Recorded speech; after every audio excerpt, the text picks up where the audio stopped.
Make sure you give yourself a good introduction. Giving myself an introduction. My voice is my introduction, H. Yeah, sometimes we have a funny crowd here at TIO Stadium. TIO Stadium. The TIO NTFL.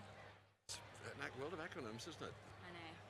Just wait till you hear about the NTFL UA. That's our Umpires Association. Yes, I know that one. I've done some voiceovers on them as well.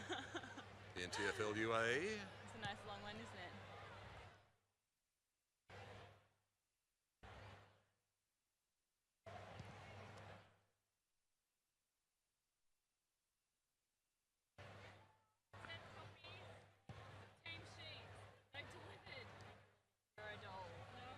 What we need to do is cross out those who don't play.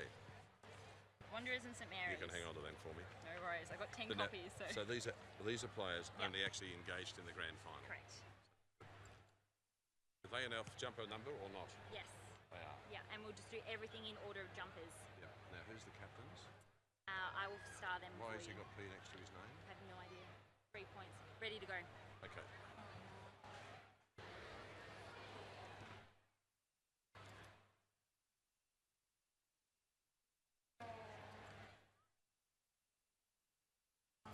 They've got it. Craig's got it. We're right to go? Yeah. Just check it's good. Well, ladies and gentlemen, welcome to the 2015-2016 TIO NTFL Seatbelts Save Lives Grand Final. We now welcome our territory football icons, and with them is the TIO NFTL Premier League Trophy.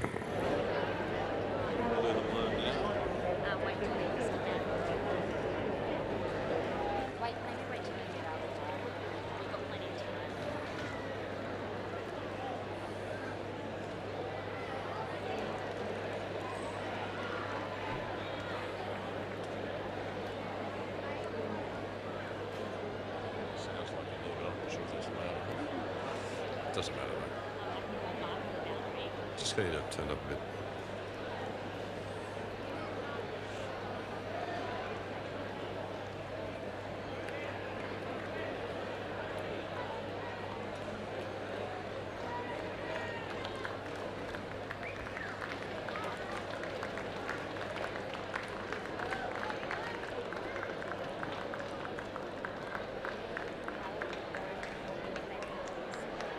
You just tell me when to start. I'll go.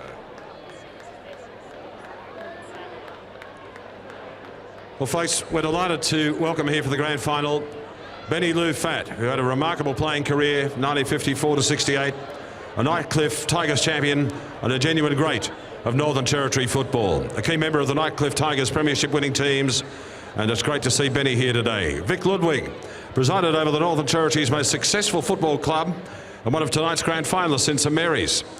And he was with the St Mary's Football Club for over 40 years and is the godfather of the famous green and gold. Doug Kelly, referred to as Mr Top End Football. He claimed NT Football's ultimate prize twice as a member of the Wanderers premiership teams in 81 and 82 and again 82 and 83. Bob Elix presented with an Australian Sports Medal in 2000, awarded the prestigious AFL Jack Titus Award in 2009 and life membership here in the Territory in 2010. Also joining us, Michael Long, a dual premiership player, Norm Smith medalist, Essendon Team of the Century, the AFL's Indigenous Team of the Century, and into the Australian Football Hall of Fame in 2007 and the AFL NT Hall of Fame in 2010. Here to barrack for his beloved St Mary's.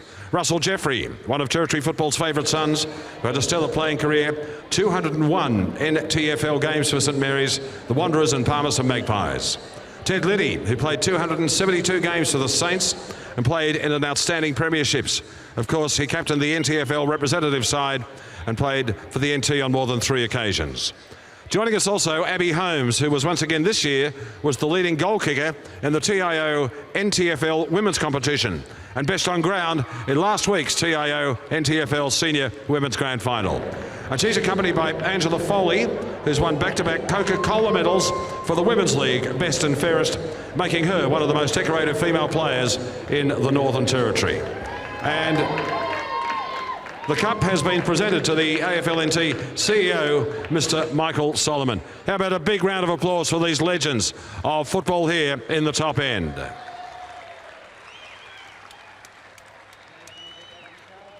That's all right. Hi, Longy.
Well, ladies and gentlemen, please welcome to the Rio Tinto Footy Exclusive Significance All-Stars football team, who are now going to perform their war cry.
Say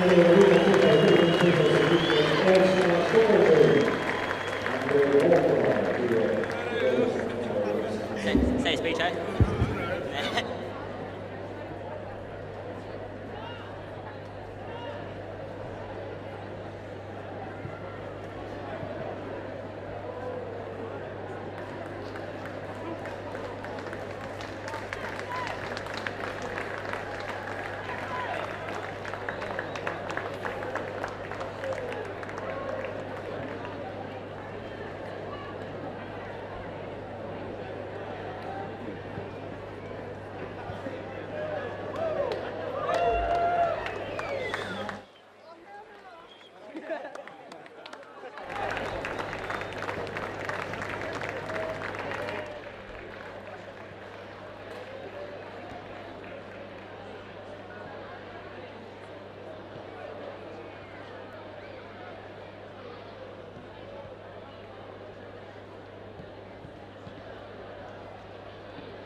Ladies and gentlemen, the recruits will be generously welcome to Ali Mills. You see the perform three of their great songs to set the stage for what is going to be an incredible grand final, and also to perform a welcome to country on behalf of the local people. Hello, thank you everyone. Hello family. So I just wanted to welcome everybody here tonight. Just as a Larrakia lady, a Larrakia person, so welcoming you here to Larrakia country as well, and welcoming you as people and as humans and as a community. And it's not often that we can all get together. It's so good for me to see so many people in the one place, and that we can that we can connect in this way. So welcome to Larrakia country, and welcome to this wonderful event tonight. Wow, so exciting. I haven't been to a grand final for quite a few years, but yes, I'm looking forward to it. But ladies and gentlemen, I just wanted to sing a couple of songs, just as some entertainment for you before the game, okay? So the song My mum's here somewhere. So this is Mum's song, Kathy Mills' song. And how many people here, how many of you were here in 1985 in Darwin? One? So a lot of you, I guess, yeah, will know this song. So this is to old Darwin families, what we call, or a lot of people call the Darwin anthem. This is If You're a Pearl. A lot of you know it, so you must sing along, yeah? You must sing along because thousands and thousands of voices, you can't beat that.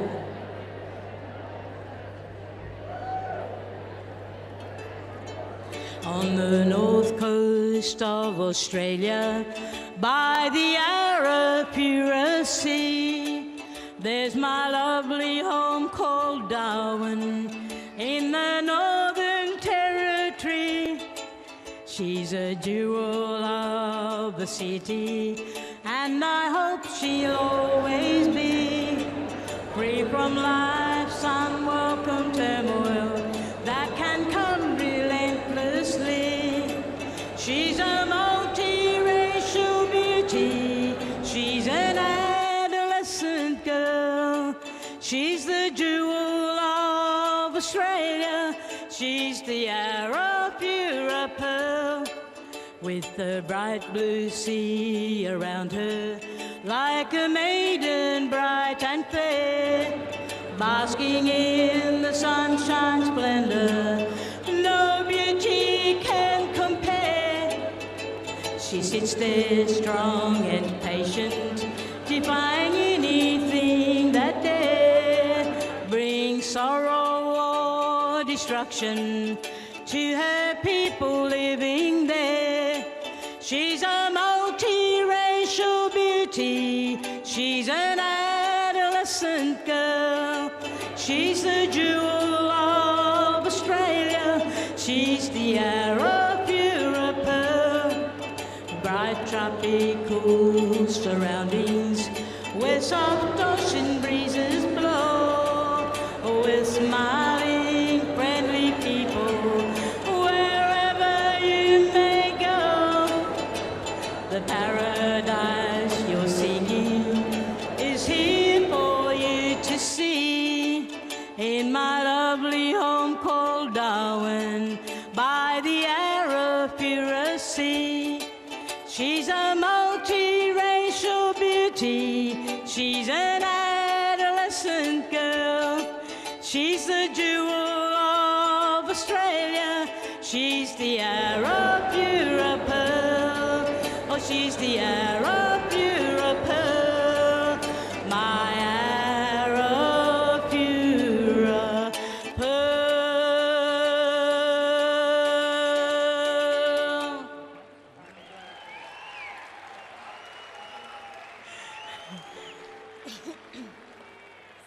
So I'll do one more? Is that right? Now, so ladies and gentlemen, I'm proud to say I've got a bit of a hit song happening around Australia, and it's Waltzing Matilda in my language. I would like you guys to help me out with this song, and if you could, just act like a sheep. Can you act like a sheep for me? Yep, that's it. Someone's got it. So can you all go, Matt? Matt? All right, thank you, that'll do.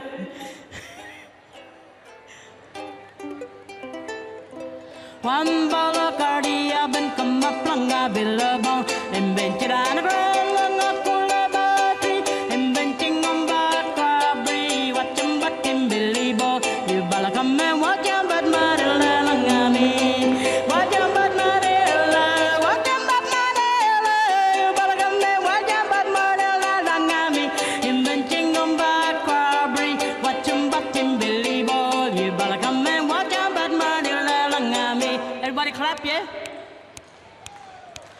Now, when I say Bambadaran, can you all act like a sheep, please?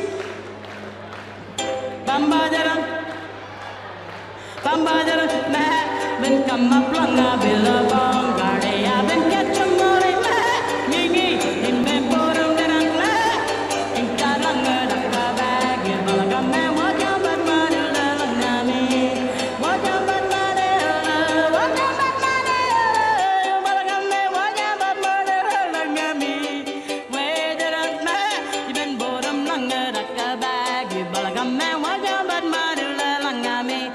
actually sing Waltzing Matilda with me, yeah?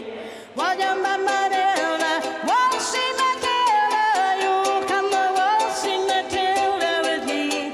Where did I met? You been boredom longer than the bag. You better come and waltzing Matilda, me. Everybody, please put your hands up like this. All right, now I want you to stand up, do 4 things at once. Put your hands up. Stand up, please. Stand up, please. You're going to help me out with an Aboriginal dance here. Come on. The song is really good if you do it like this.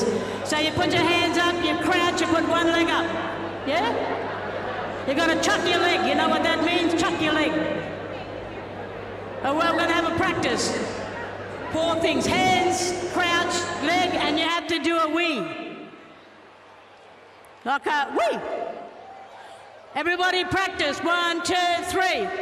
1, 2, 3.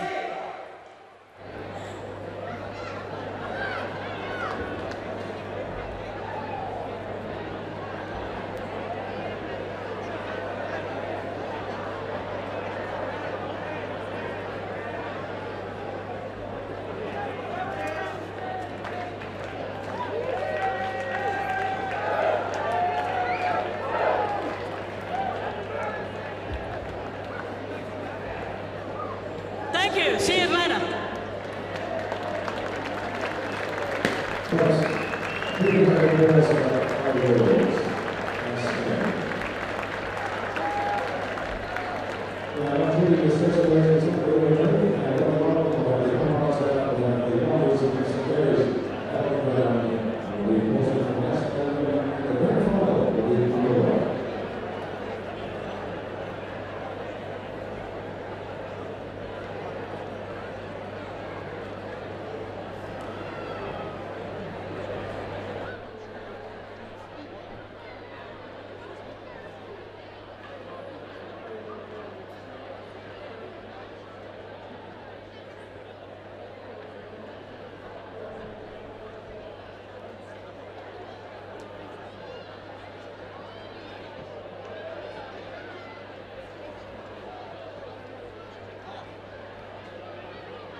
Hello and a big welcome to TIO Stadium for the 2015-2016 NTFL Grand Final. What a beauty it is, St Mary's to take on Wanderers. It is going to be a ripper of a game. Joining me in commentary will be Ian Butterworth. Butters, good to have you. Yeah, great to be here, Charlie. Thank you. And it's here already, the pointy end.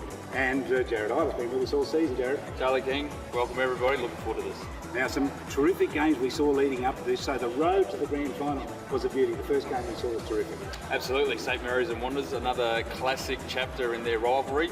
Wanderers took that out by 10 points. Punches, smart, got his hands on it, lost it, left it behind. Iggy Vallejo on the clean-up, couldn't get clear. Ball is on the ground. Carl Load caught in a tackle by Bates, slung over the boundary line with the ball, and the umpire will throw it in. The pace is on. And then the next game, Ian, gave us a taste of what was to come. Well, it is, and Wanderers went straight into the grand final at the expense of Southern Districts, winning by 52 points, so they're on a roll. Keegan Dingo caught. Nailed by Jerome Motlop. That's a super tackle. He loves it, doesn't he? He's having a ball. He wants it again. He wants to tackle again. And then we saw that terrific game last week. It was a beauty, wasn't it? St Mary's at their very, very best. Here comes Brennan, charging out of defence. Wilson confronts him, gets to the footy, gets on the right boot, sends it right down towards the goal line, knocked away by the defence. Oh, he's got it. Absolutely, and we weren't expecting that, but St Mary's can get that performance, plus Wanderers' performance over Southern Districts the week before is going to be a cracker. Let's turn our minds to this one then. Ian, the big one. Look, it is the big one, and these teams have met 3 times. Obviously, the third time in the last 3 years, Charlie. It's one each, and we're looking forward to an absolute huge. There's some wonderful matchups in front of us. Yeah, absolutely. Cameron Eilert, Josh Cavillo, Iggy Vallejo, Shannon Motlop, Peter McFarlane, Daniel Motlop, Darren Ewing, Daniel Wheatra. So looking forward to it. It's the big one. It's not that far away. St Mary's to take on Wanderers.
Well, ladies and gentlemen, boys and ladies, let's welcome our field and country and goal umpires for the grand final.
And here they come.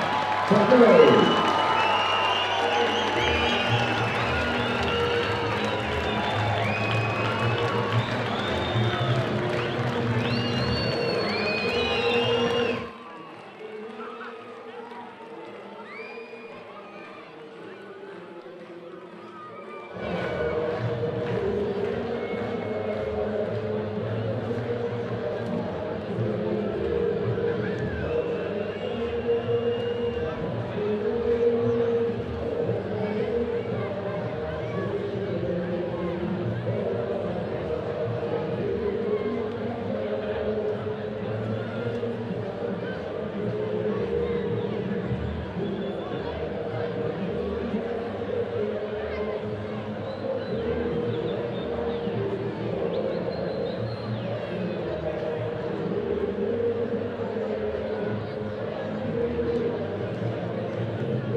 Ladies and gentlemen, more than 80 Australian women and men were killed in 2015 by family violence. The No More campaign uses the community power of sport to change the way the public views family and domestic violence. The linking of arms is a symbolic statement to show that everyone who links up is committed to ending the violence no matter where or who they are. When these players link arms this evening, they're raising awareness about the issue and sending a very strong message to everyone that family violence is never, ever acceptable. This evening we congratulate the Wanderers Football Club and the St Mary's Football Club on taking a stand against family violence. Sign up to show your support at nomore.org.au. And well done to both teams.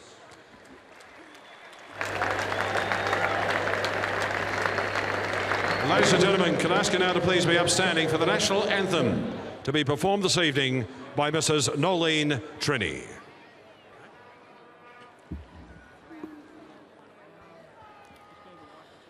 Australians all, let us rejoice, for we are young and free. We've golden soil and wealth for toil. Our home is girt by sea. Our land abounds in nature's gifts of beauty rich and rare. In history's page let every stage advance Australia fair.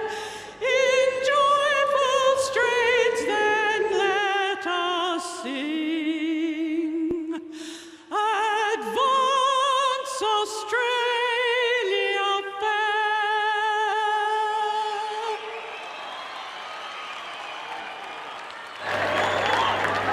Nolene, thank you. We have a lovely bunch of flowers for you to say thank you on behalf of AFL NT.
To toss the ball to the side.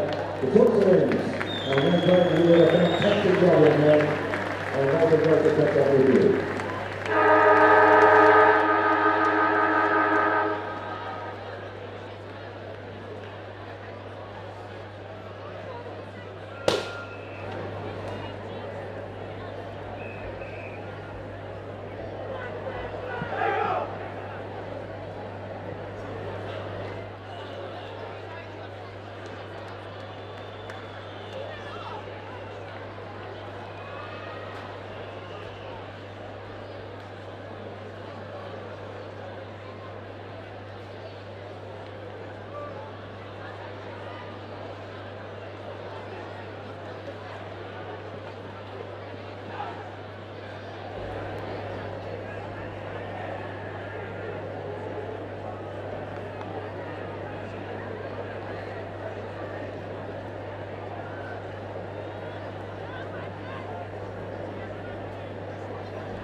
play by St Mary's over the boundary line, Michael Coombs.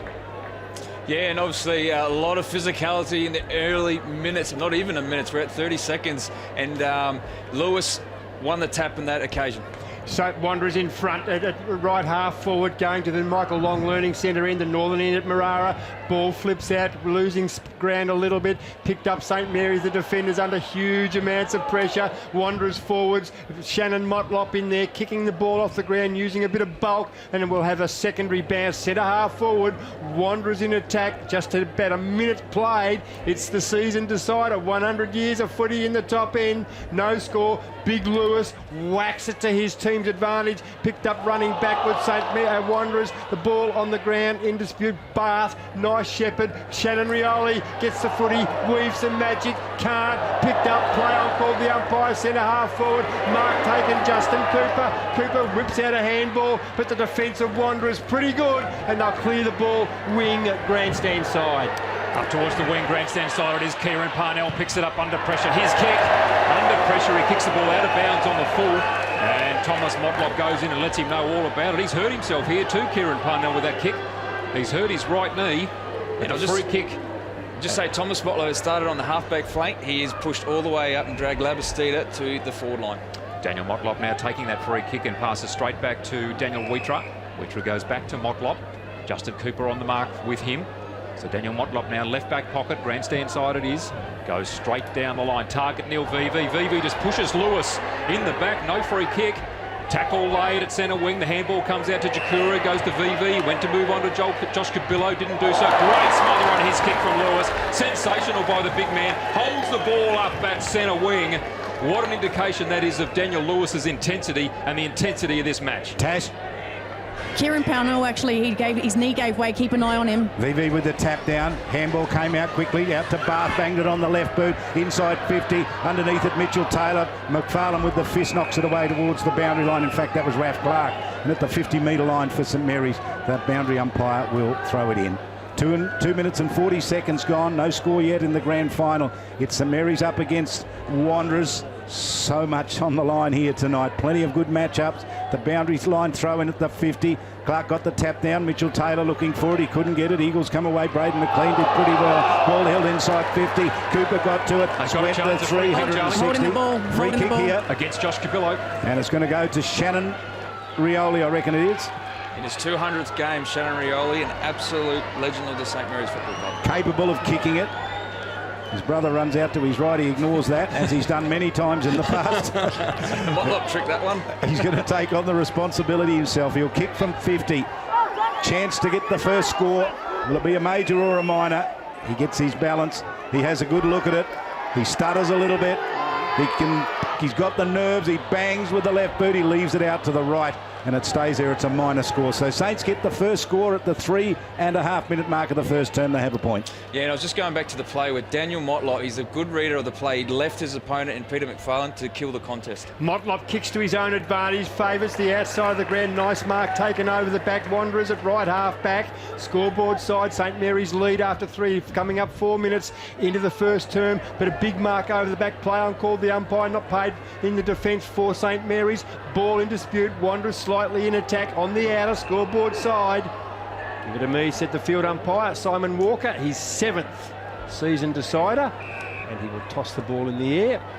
Free kick in midfield, gone to Shannon Rioli. And why? Shane Thorne. Yeah, right in midfield there, Shannon Rioli. Thomas Motlop, yeah. Thomas Motlop. And Shane Thorne throwing a few there as well on centre wing, Charlie. Yeah, they were going to bait him today, Shane Thorne. He's got a short wick and we know it. Motlop it is. Motlop kicks inside forward 50, favouring the outer, running back. Braden McLean, one hand mark to Daniel Motlop. Will see the ball out of bounds. The defender's best friend, the boundary line, 20 metres around from the St Mary's goal. Going to the airport end here early in the first term, coming up 5 minutes. 20 metres around from the St Mary's goal, right forward pocket, grandstand side, tossed in by the boundary umpire, Ralph Clark, VV, ball drops free, Erlinson gets the ball on the non-preferred left, kicks it up to the wing, it loads, first touch, wrapped out by Orton to Williams on the left foot, goes inside forward 50, Mitch Taylor dropped an absolute sitter, coming back Braden McLean's had plenty of the foot, taken high, just Justin Cooper. That's a reportable incident. And Justin Cooper whacked Braden McLean, had his head down over the footy. That will be viewed. In fact, he is being reported, I reckon. Justin Cooper, it is a grand final. That was very, very dangerous. I think he got his head and his neck area then. Certainly did. Front on, Cooper. Braden McLean to take the free kick. Braden McLean, left full back, defending Wanderers, defending the Airport goal. 5.5 minutes into the first term. St Mary's one behind, Wanderers yet to score. Field umpire completes the paperwork. That's Simon Walker. Good free kick, warranted free kick, and I reckon a warranted report. Braden McLean seems to be okay. I reckon the umpiring's been pretty good for the start of this game. We know it's going to be physical, we know it's going to be intense, but that was certainly a high shot. Well, it was the longest entry in a umpire's book I've ever seen. They're still riding. He's riding long end, doesn't know the short end. Ball now picked up, kicked by Wanderers, heading for the boundary line. Over a marker out of bounds on the full. Peter McFarlane takes it between wing and half forward grandstand side. McFarlane, the captain for the St Mary's Football Club, pumps the ball inside 50. Target is Raph Clark. Got hands to it. Off the pack, Ewing takes it. Handball's off, or just drops the ball in the direction of Cameron Eilert. The ball pushed out of bounds after Eilert couldn't take it cleanly. So 15 metres around from the St Mary's goal face, right forward pocket. Kicking to the Airport end in this first quarter. 6.5 minutes gone. Ball tossed in.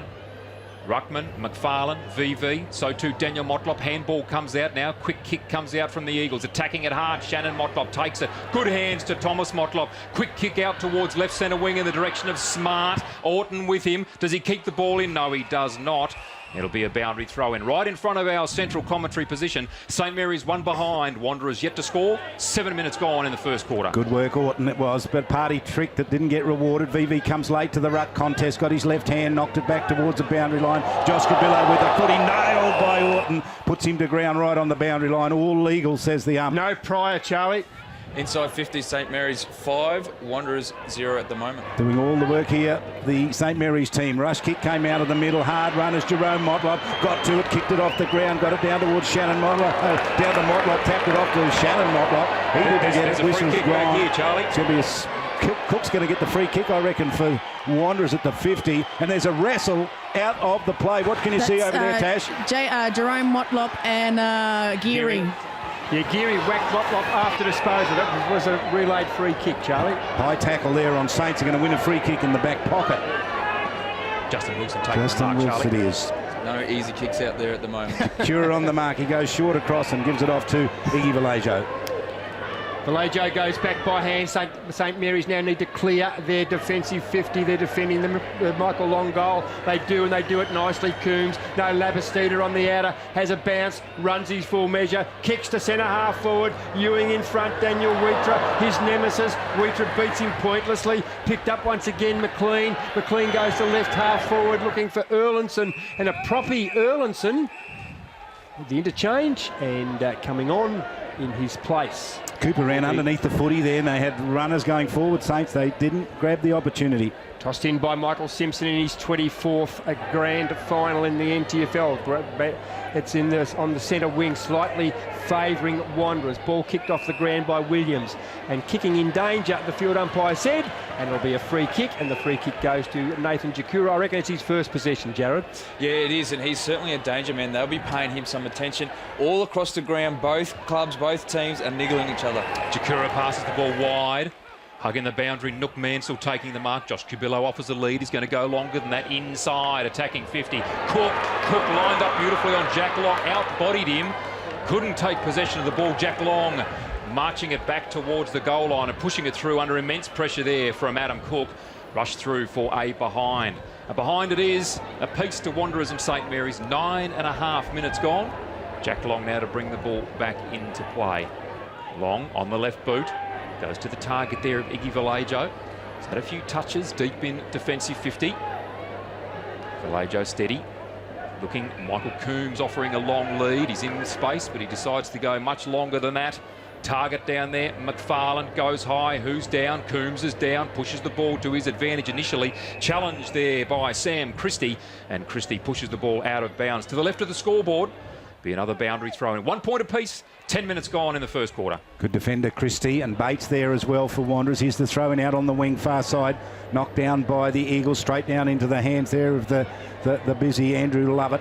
Lost it towards the boundary line. Holding on a little bit there was the tackle. Umpire says it's all okay as the spillage goes to the boundary line. And he's asking for a throw-in. So John O'Miles to do the ruck work. He's got to work it out with VV. It's going to be Miles, the two ruck together.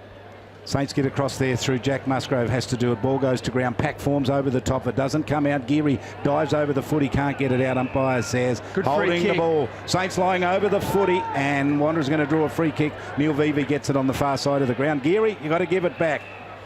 And he wants to play on, Vivi. Umpire says no. Geary was pretty lucky not to give away 50 there. He's just got to give the ball back straight away. So it's a little bit of toing and froing. The field umpire just clearing the mark. Not quite sure why he's worrying too much. VV now plays on. Centres the ball in the corridor. Daniel Motlop, centre half back, has a player forward of him. Takes him on and gives it nicely to Joel Cabillo. Joel Cabillo backward to the centre.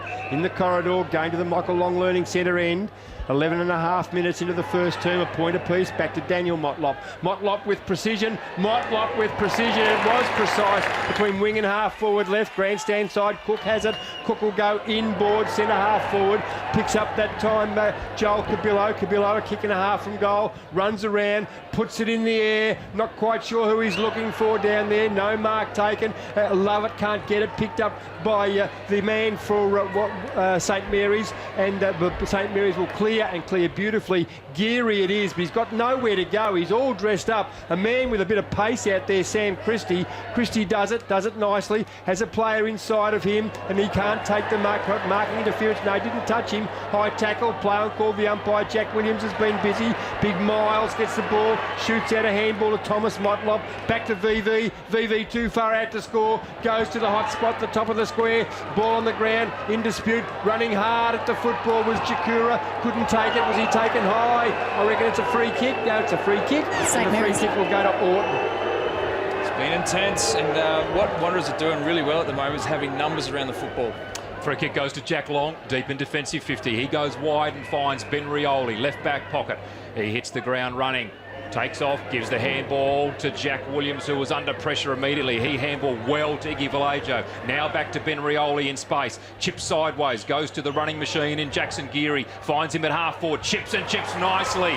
Finds the chest of Ewing. 48 from goal. Wheatra on the mark. Raph Clark in space. Load in space. Henry Labastida in space. What will he do? He goes short to Raphael Clark. He hangs on the second bite. Perhaps very fortunate. Daniel Motlop read that beautifully there. Raph Clark takes the mark in the corridor, 45 from goal. It's rare that we see St Mary's catch Wanderers out on the transfer of play. Normally it's back the other way, where Wanderers get the turnover, even if inside the defensive 50. They're pretty dominant running the other way. But St Mary's on that occasion had about 3 or 4 options for Darren Ewing to kick to. Darren Ewing did well there with the little chip on the left boot. Found Raphael Clark. Now slightly left of centre. Will kick from about 48 metres. Kick on its way. It will have the distance. It does not quite have the accuracy because he's hit the post halfway up. So 13.5 minutes gone in this first quarter. St Mary's 2 behinds, Wanderers 1. Eagles to bring it out. The kick is a good one. Searching for Jared Erlinson. Finds him and he runs away out on that far side, chasing Ewing. He won't get to him. Still chasing Ewing. He didn't get to him in the kick.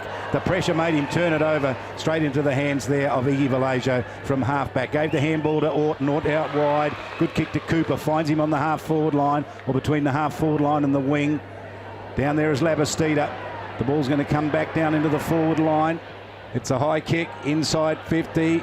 Ewing got across, Lewis got across there. He couldn't get it. Ball on the ground. Labastida gets a share of it. Bath went looking for it. Whistle goes. Free kick here to Wanderers in defence. Good work, the Eagles in defence. Thomas Motlop. Yeah, and look at the spread now. Wanderers just get flood back in numbers and just get numbers behind the football, and that's how they set up their attack. So Labba chucked it away. Motlop flares wide. Goes to the right to the scoreboard side. Wanderers up to the wing, pushed out was Geary, play on called the umpire, and we'll have a boundary throw in adjacent to the scoreboard on the out of the scoreboard. St Mary's 2 behinds, Wanderers 1 behind. We're almost 15 minutes into the first term, the season decider. Tossed in by the boundary umpire, over the back Miles, might have got a handball, have fingernail to it. Ball on the ground, in dispute, flipped out, and again in dispute. It's hot work out there, Charlie King, and the ball is out of bound once again under the scoreboard. We'll get to Tash.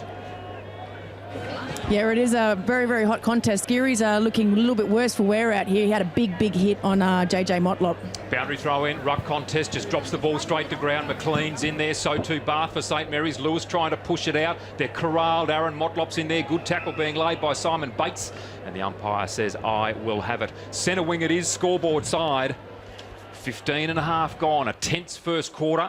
The umpire's in, tosses the ball high. Lewis and Miles. 50-50 ball goes straight to Erlinson. Erlinson the high up and under the half forward. Falling over is Parnell. That knee gave way again. It's given space to VV. VV drives the ball inside 50. Positions it beautifully. Van Hook dropped the mark that he should have taken. Snaps on goal. His recovery was exceptional. But he's kicked the ball across the face and out of bounds. It'll be a boundary throw in to the left of the Eagles goal face. And there's a free kick paid, is there? I can hear a whistle going. Here's a free kick going to Nathan Jakura at centre half forward for the Eagles. Shane Thorne's actually got the ball. It's been paid downfield, has it? No, it's being paid at centre half forward. Jakura's saying it should be downfield. I don't think they're going to change that decision. Jakura at centre half forward. Parnell clearly in trouble for St Mary's with that knee. Now Jakura driving it inside 50, looking for a target there in Thorne. Ball comes off the hands of Eilert, goes to Orton. They tackle him, he gets a handball out somehow. It goes to Jack Long, spins one way then the other. On the left boot, the long kick out towards half forward. Comes off the hands of Taylor. Shannon Rioli's there for nuisance value. Gets the ball away from Daniel Motlop. Again, that player out there in Parnell could not support his leg. I think it's actually, sorry Dominic, I think it's Anthony Long. Oh, it could be too. Anthony Long is unable to support the weight on that leg and he has collapsed to ground twice. The kick out went to the back pocket for St Mary's, out of bounds on the full. Free kick to be taken back there. He has to come off the ground as soon as possible, Anthony Long, because he's just going to ground every single time and creating turnover. Well, he's such a long way away too on that far side of the ground. Lewis involved in the marking contest, couldn't mark it, knocked to ground. Ball forced towards the boundary line in front of the scoreboard by Carl Lode. McFarlane rather got to him as well. Sorry, Shane Thorne's picked it up. He's absolutely gone and knocked him down again, and the runners are trying to get him off. Okay, keep an eye on that, Tash. So here's the throwing out on that boundary line. Back towards the boundary line. High kick come out of a pack. No one really could get it away. McFarlane front position got there, but Daniel Motlop got around him and punched it towards the boundary line. Sent it over for another boundary line throw in. Yeah, again, we just keep an eye on that Shane Thorne, Anthony Long matchup, and the St Mary's runners going out to them again. And I think Long just has to come off and get it strapped, get it treated, so they can get someone else out there. Eilert kicks the ball inside forward 50, running hard after it is Mitchell Taylor. Raphael Clark-Taylor didn't let the ball go out of bounds, probably should have done. Braden McLean dive courageously on the football. Don't sit on it, Braden, he didn't. Ball comes out, picked up Cooper, dragged off the footy. Justin Cooper it is, takes the free kick. 30 metres from goal, left of centre, 45-degree angle. Oh, Shane Thorne is on here. Shane Thorne has just belted Ben Rioli to the ground. He's hit Anthony Long in the head. It's on on the centre wing.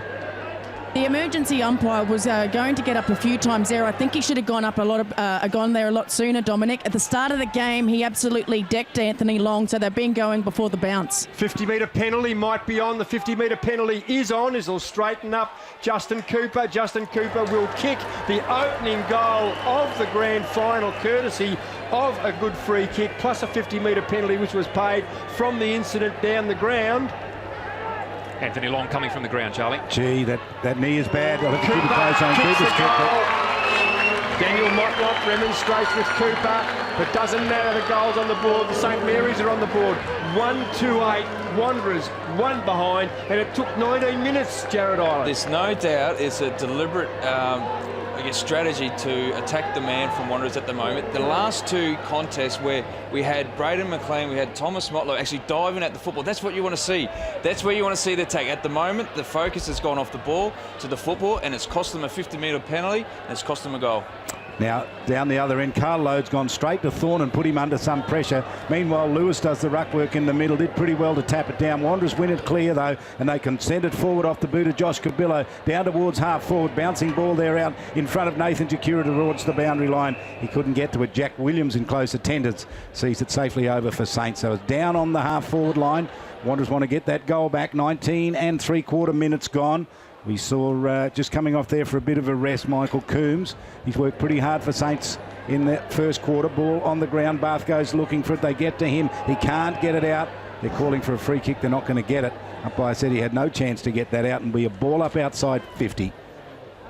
Well, the clearance is 1-1 now. Josh Cabillo, I guess, settling the team down with that centre clearance. Up they go, Big John O'Miles outside 50. Wanderers in attack, right half forward, going to the Michael Long Learning Centre end at Marara. We've ticked into time on, and it's a 7-point lead to St Mary's in the season decider. Have the secondary bounce. Tosses the ball back. Cameron Islet, well done to you. Still right half forward. Wanderers in attack, going to the Michael Long Learning Centre end. Ball in dispute. And we'll have another bounce. That's 3 on the trot, Dominic McCormack, and the siren goes. And on the siren, Shane Thorne is just into Iggy Vallejo now. He's had a few targets and they're on again. It is quarter time. St Mary's lead the game. 1 goal, 2 behinds, 8 Wanderers just the solitary behind. Good quarter of footy it's been, and it's just a real arm wrestle and a little bit of spite creeping into it. Don't leave us. Quarter time here at Marara in the grand final, and it's Saints up by 7 points. 1-2 to a point. Jared.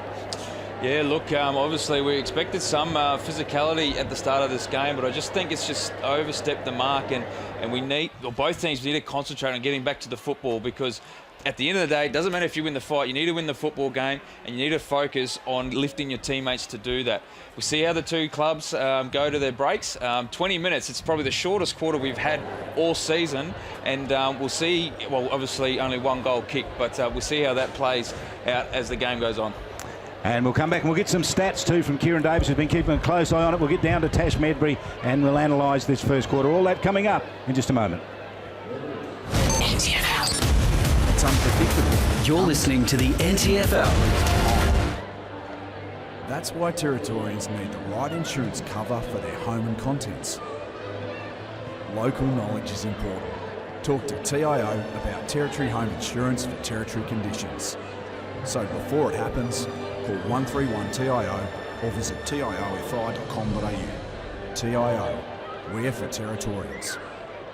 Amart Sports is your home of great sports with all the gear you need. Get a massive range of fitness, cycling, sporting equipment and games with clothing for any reason and footwear for all the seasons. From the biggest sporting brands in the world for the very best prices guaranteed. If you're a footy fanatic or a freak for fitness, relish the racket or bikes are your business. Amart Sports has got you covered with 50 stores Australia-wide. For a great range of great brands at great prices, get in store or shop online at Amart Sports today.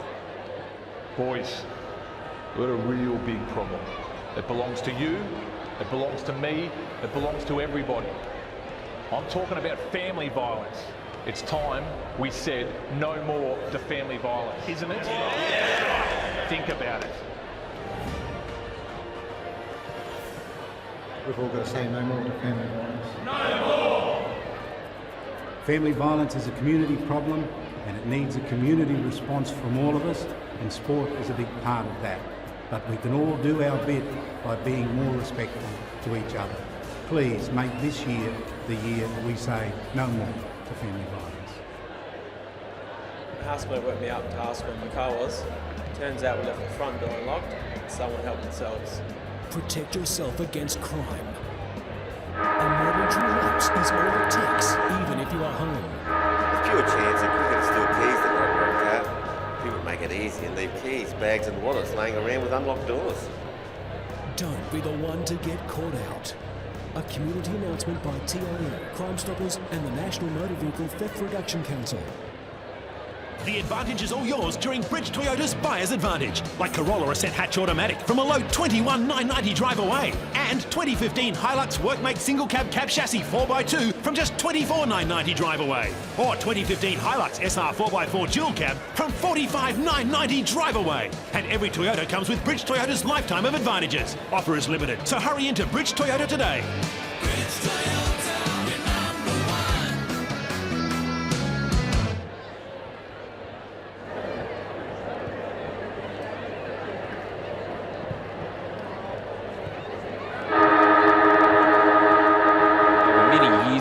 here he is, he's in a grand final, and within the first 15 minutes he's having troubles.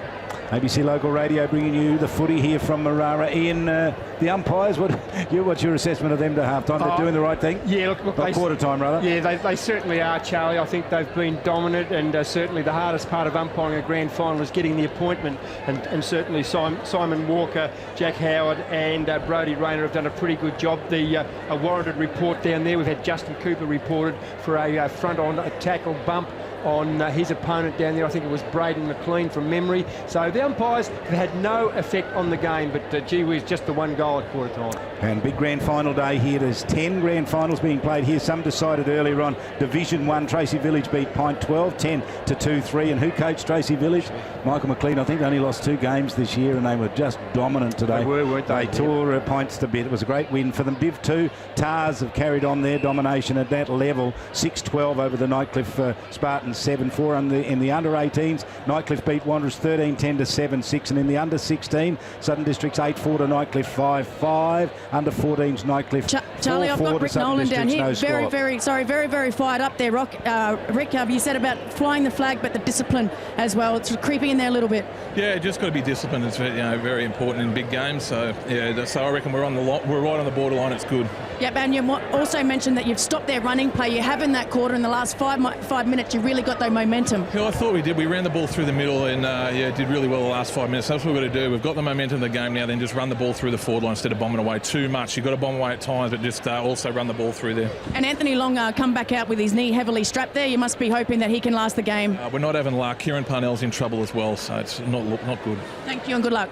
Gee, the first time I've heard him down in the dumps. He's feeling the weight of those injuries. They're bad ones, Tash. Yeah, he was there, but he said to the guys that they're flying the flag, but they're right on the line of discipline and not to get sucked in. He really thought that they had the momentum there in the last 5 quarters, Charlie, and he reckons they've stopped their run and play on the outside. Well, I think he's right on the money, absolutely. But gee, those you're going to cause you problems, Dominic, isn't it, if you only got 2, Ian? Yeah, look, you are. Simon Walker, the field umpire, just had a chat with Shane Thorne.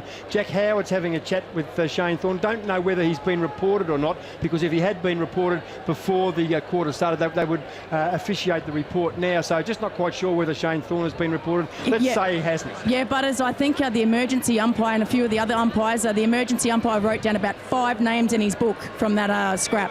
Could be a lengthy night on Wednesday night. Umpire Simon Walker holds it aloft to start the second term. St Mary's 1-2, the Eagles a point. It's going to be Lewis up against VV, and Lewis does it well. Taps it out of the middle. Cut off, though, by the busy Jared Erlinson. Couldn't get the kick away. Wanderers scramble a kick out of the middle up to half forward. Bouncing ball there left behind. They've overrun at the Eagles. That was Aaron Motlop. Saints win it from half back. Kick it up towards half forward. Oh, big crash on Shannon Motlop. He goes to ground. Thomas Motlop on the Shannon Rioli, rather. Thomas Motlop with the footy. Kicks it up forward. In the way, Jack Williams got it on his chest and lost it. Went to ground. The footy did. And the player with the footy's gone over the boundary line with it. Jack Williams' whistle's gone. I think it's going to be a St Mary's free kick, or is a boundary line throw in the latter. Up towards the half forward line here for Wanderers. VV in front, gets over the back. Aaron Motlop gets it, scrambled a kick, drops it to centre half forward. Onto it is Jakura trying to pick it up. Jakura 2-3 efforts and left it behind. Coombs on the clean up, picked it up beautifully, banged it on the right boot, sent it out to the vacant wing position. It's a bouncing ball towards the boundary line, chased out there by Jared Erlinson. He couldn't keep it in play, and it's over for a boundary line throw in. Jakura just couldn't get the handle on that footy, but a great clearance by Aaron Motlop. Very quick hands, quick to feet as well. Jakura couldn't get his hands on the ball. I couldn't get my tongue around Jakura. A millimetre in the St Mary's attacking area. Daniel Lewis couldn't find the footy. Picked up Jossie Cabillo. Cabillo goes back to Thorne by hand. Thorne to Cabillo by hand again. Cabillo up right half forward, running around in ever decreasing circles. It might be out there, Xavier Cabillo. Cabillo kicks it up in a wonderfully courageous effort to knock the ball out of bounds. Iggy Vallejo it would have been, and the ball is out of bounds deep in Wanderers territory. The Muck-Mucks kicking to the airport end here in the second term. It's almost 2 minutes on. No score, tossed in by the boundary umpire. Lewis up the back, in front, knocked forward, and that was Cook. Cook knocks it to his team's advantage. Running in, picking up Jack Williams, non-preferred right. Williams kicks outside defensive 50, in front. Wonderful pack mark, not paid by the field umpire. That was McFarlane. If he gets his aim going, it'll be pretty good, because that was a one grabber, and we'll have a bounce A field bounce, left half forward, Wanderers in attack. Was that a mark? Oh, Jared? Well, unless it was touch. It was juggled a couple of times, and the umpire must have ruled that a Wanderers player touched it. But I'll quickly come back to the rotations for St Mary's. 2 backline players, and Anthony Long and Kieran Parnell, obviously with injury question marks. In forward 50 here for the Eagles. They have not got possession at this stage. Luke Barth had it, lost it, got it to McLean. He had a fresh area at it, soccering in the congestion there, coming back to McLean. Now Lewis, they've lost it on the outside, taken there by Barth. He's wrapped up in a great tackle. VV it is, low to the ground, brought him down, 55 from goals. The intensity is here, that is for sure. The umpire tosses up, VV up high, Lewis wins it, down to Barth. Barth on the right boot, up towards the centre wing. McFarlane, beautiful little tap front and centre to Cooper. He runs away from the opposition. 2 bounces, inside 50, went to step around an opponent, handball to Shanarioli. Free kick has been paid, and the free kick for a high tackle goes to Justin Cooper. He is the man causing some trouble there for the Eagles, and Sam Christie, the offender. Cooper, outside 50. One would hazard a guess to say that the man in the lime green boots would not make the distance from there. The Eagle players going back to take up space. This is lightning quick, and to bounce the ball twice, running through the middle at speed, plus it's slippery and wet. You can see the sweat on the players that ball is slippery, and for it to come back was unbelievable. Justin Cooper, right of centre, would have to kick from all of 48 metres. Kick is on its way. He's going to make a liar of me from a distance perspective. He made the distance easily. Inaccuracy, however, went against him. 1-3-9, St Mary's. Wanderers 1 behind, 4 minutes gone in the second.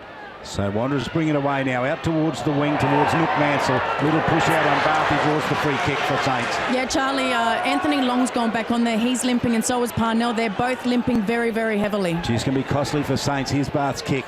Up towards Raf Clark, front position, got it, lost it, went to ground. Geary on the clean-up, picks it up outside 50, thumps it to the top of the goal square.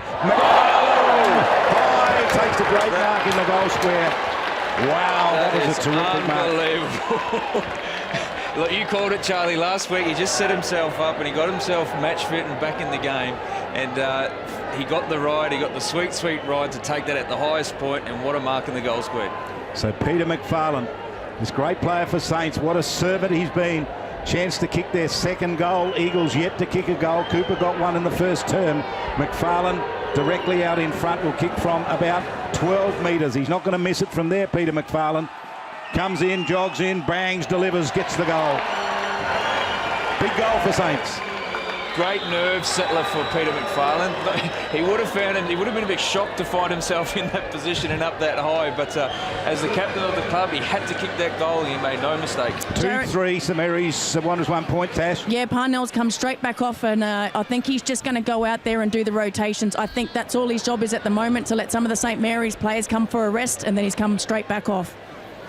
Is he going back, Natasha? Is he playing the back line? Because that is a big risk if he is. Yeah, he is, and Jack Williams has just come on for him at the moment, gone straight to the wing. Lewis and Miles in the ruck. Here they go. Lewis won it comfortably once again, gets it down to Geary. Geary goes one way, then onto the right foot, kicks inside forward 50. Michael Long learning centre end. Everyone jumped up, had fresh air shot, kicked out of the air by Shannon Rioli, and Rioli will see the ball out of bounds. 45 metres around from the St Mary's goal, right half forward. The Saints in attack. 6 minutes into the second term, they lead by 14 points. Long is gone. Anthony Long is gone. He's hobbling off. They're trying to get him off. He's gone to the forward line to have a rotation, but he needs to get off. Tossed in by the boundary umpire. In front, Raf Clark knocks the ball down. Running hard after the football and missing to the near side. Another minor score. A bit wasteful, St Mary's. 2-4-16. Wanderers 1 behind. 6.5 minutes into the second term. Yeah, they're certainly getting a lot of forward entries, but they're not converting, scoring shots.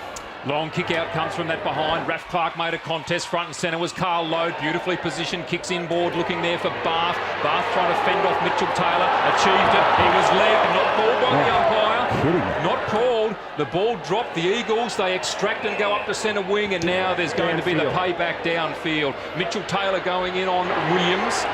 Jack Williams, it is the free kick here. At centre wing goes to Justin Smart.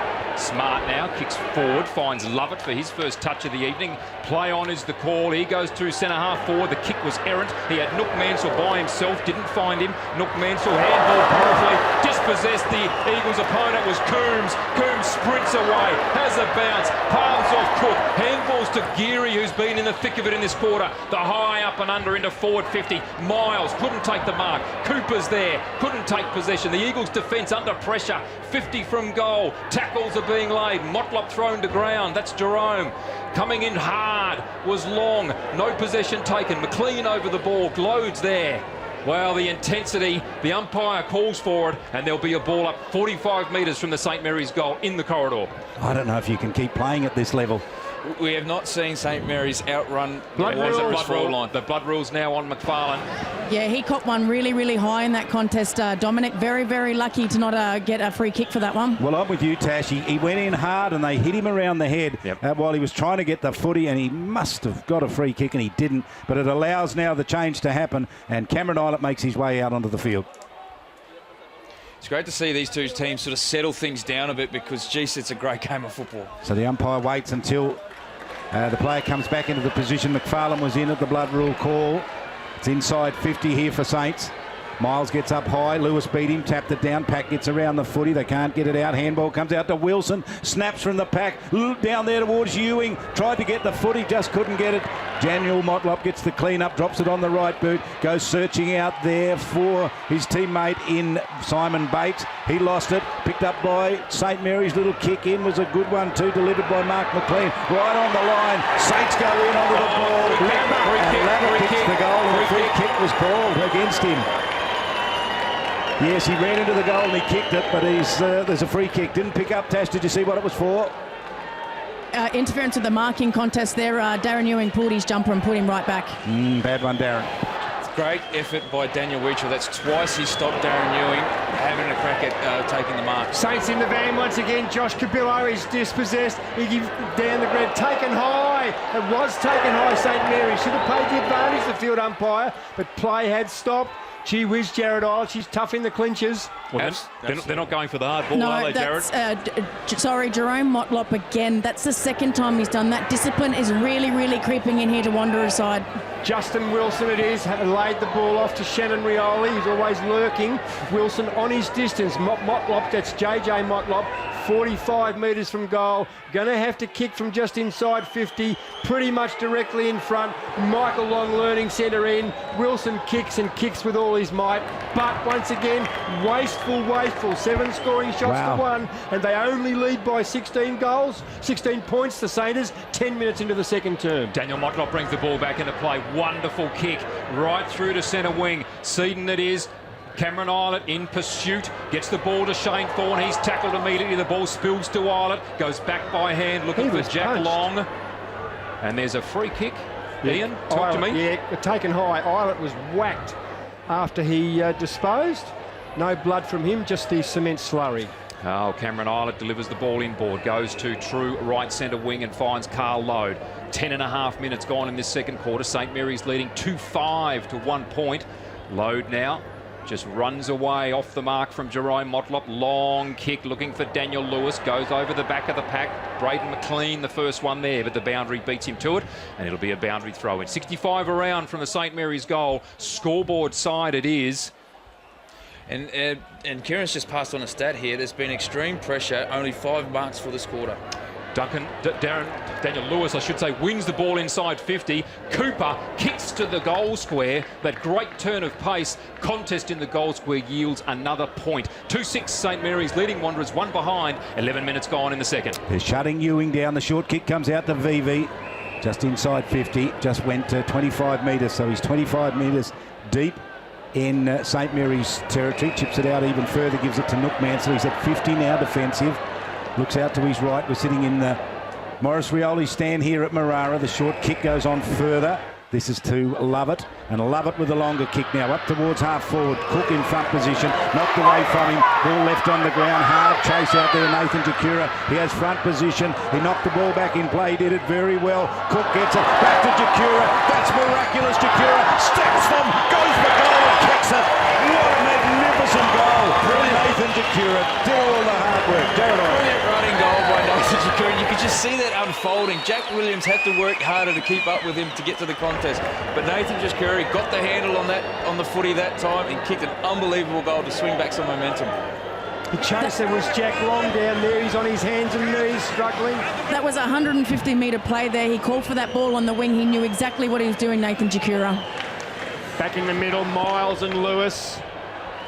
Wanderers just trailed by 11 points. Coming up 12.5 minutes in, tossed up by the field umpire. Lewis once again almost caught the football, has second thoughts on that. Ball now in the centre, in dispute. We'll have the secondary bounce just outside the bullseye. We'll do it again, Miles and Lewis. VV lurking, VV picking up Carl Lowe. And it'll be Miles and Lewis. Up again, once again, Lewis, the superior leap, gets the ball out in the Justin Wilson direction. Knocked off the footy by Mitchell Taylor. Mitchell Taylor has the ball kicked off the ground by Mark McLean. McLean goes inside 50. Here we go, set up. Peter McFarlane kicks the ball off the ground into the goal square. Ewing can't take the mark. His nemesis, Daniel Wheater, doing a fantastic job. Wanderers, they get the ball. One hand, two hand, a kick, nice little kick out, and Duncan Seaton takes the mark inside defensive 50. He kicks long up centre wing, but the mark cut off there, taken by Justin Wilson. Left centre wing, grandstand side. They're doing well in this regard, St Mary's. They seem to be cutting the play off. Justin Wilson back inside, attacking 50. Mark almost taken by McFarlane. Front and centre load, held up there by VV. Luke Bath went in, was hit high, and now a hole in the ball decision to be given. Who's it going to go against? Bath. It goes against Bath. Geez, unfortunate. VV, the tackler, gets to his feet. Takes the ball. He's inside defensive 50. Mitchell Taylor makes space for him. He goes to him. He's in metres of space here. Mitchell Taylor, no one on his mark. Goes long, looking for the run out there of Shane Thorne. Drops the mark that he should have taken. Raf Clark soccers the ball away from Thorne. It's going to be given as deliberate as it should be. So Raphael Clark sockered the ball away over the boundary line. And Shane Thorne will take the free kick. Just lazy on that one. He needed to bend down and pick it up. So Shane Thorne now with that free kick in between left back pocket and left half back. Scoreboard side of the ground. Comes in board. Shane Thorne kicks long. His kick is errant. Goes to Guy Orton. He flicks off a handball straight away. Goes to Cameron Islet. Struggled to pick the ball up. Now gets boot to ball. Diving forward. Raf Clark comes off hands. Thomas Motlop did beautifully front and centre to pick it up. Kicks to centre half back. Mark taken by Jerome Motlop. Now goes to the wing. VV on the burst. Collects beautifully. Offloaded by Ben Rioli, but they are in space here. Simon Bates takes the mark. 55 from goal. Kicks on goal. In fact, kicks to Adam Cook. And he takes the mark. 5 metres from goal on a 45-degree angle, left of centre. They are absolutely the best in the business at transferring the play, and take a bow, Daniel Wheater. He has stopped 3 and 4 contests against Darren Ewing to set up this goal. Adam Cook has the shot on goal, and he kicks the goal as we see Justin Cooper come from the ground with what appears to be a very sore left shoulder. So Wanderers, within the blink of an eye, they've now kicked the last 2 goals. 2-1-13, trailing St Mary's now by only 5 points, 2-6-18. And all the possession was with St Mary's, all the play was with St Mary's, but this is the dangerous element of Wanderers. You give them a sniff, you give them some space, they make you pay. Cook and Jakura with goals here for the Eagles after they trailed by a couple of goals. They got 2 back in a hurry. 2-4 to 2-1, 2-6 to 2-1 rather. In the middle they jump high, and again Lewis wins it. Down to Shannon Rioli. They nailed him. Tried to work the ball out of the middle. In there was Wilson. Couldn't get clear. Pack goes over the top, and the umpire's going to have to come in and ball it up. I think in the end he is, because it's not going to come out of there. Gee, it's a tough game of footy, isn't it? Both teams are just diving onto the football because they don't want to let their opposition number get it. Straight tap down was a good one, with Wanderers with the kick out of the pack down towards Shannon Motlop. He didn't get it. He was put out of the contest. Back to Clark, who goes with a long handball back and gives it off to his teammate back there in Jack Long, who goes short to the back pocket and finds Geary. Geary now with control of the footy is going to go over the top here. He wants Clark. He's got there. He didn't turn quick enough, Clark. But in come the hard-running player in Michael Coombs there to get it. Coombs wins it. Goes handball to Geary across half-back. They mucked around with it. Bates went in to get it. They nail him and put it to ground. Spillage comes out in direction of Cameron Island. Kicks it off the ground dangerously towards the boundary line. Rolls over in front of his teammate, Raf Clark, chasing it over under the scoreboard. Here at the 16-minute mark of this second term, it's Wanderers 2-4, St Mary's 2-6. Just keeping an eye on Justin Cooper. He's gone to get treatment again. He's got a very, very sore right shoulder, as Dominic was saying. Got a big hit. 5-point lead to St Mary's. Will they get the clearance? They will. Jack Williams hung on to, but he will be dispossessed. Good umpiring. They let the ball go. Picked up St Mary's. Kick inside forward 50. Running hard at the football. Peter McFarlane takes a mark on his chest, playing in front of Daniel Motlop. McFarlane kicks from 50 over the back. Can't take the mark. Wheater once again. You're on the money, Jared Island.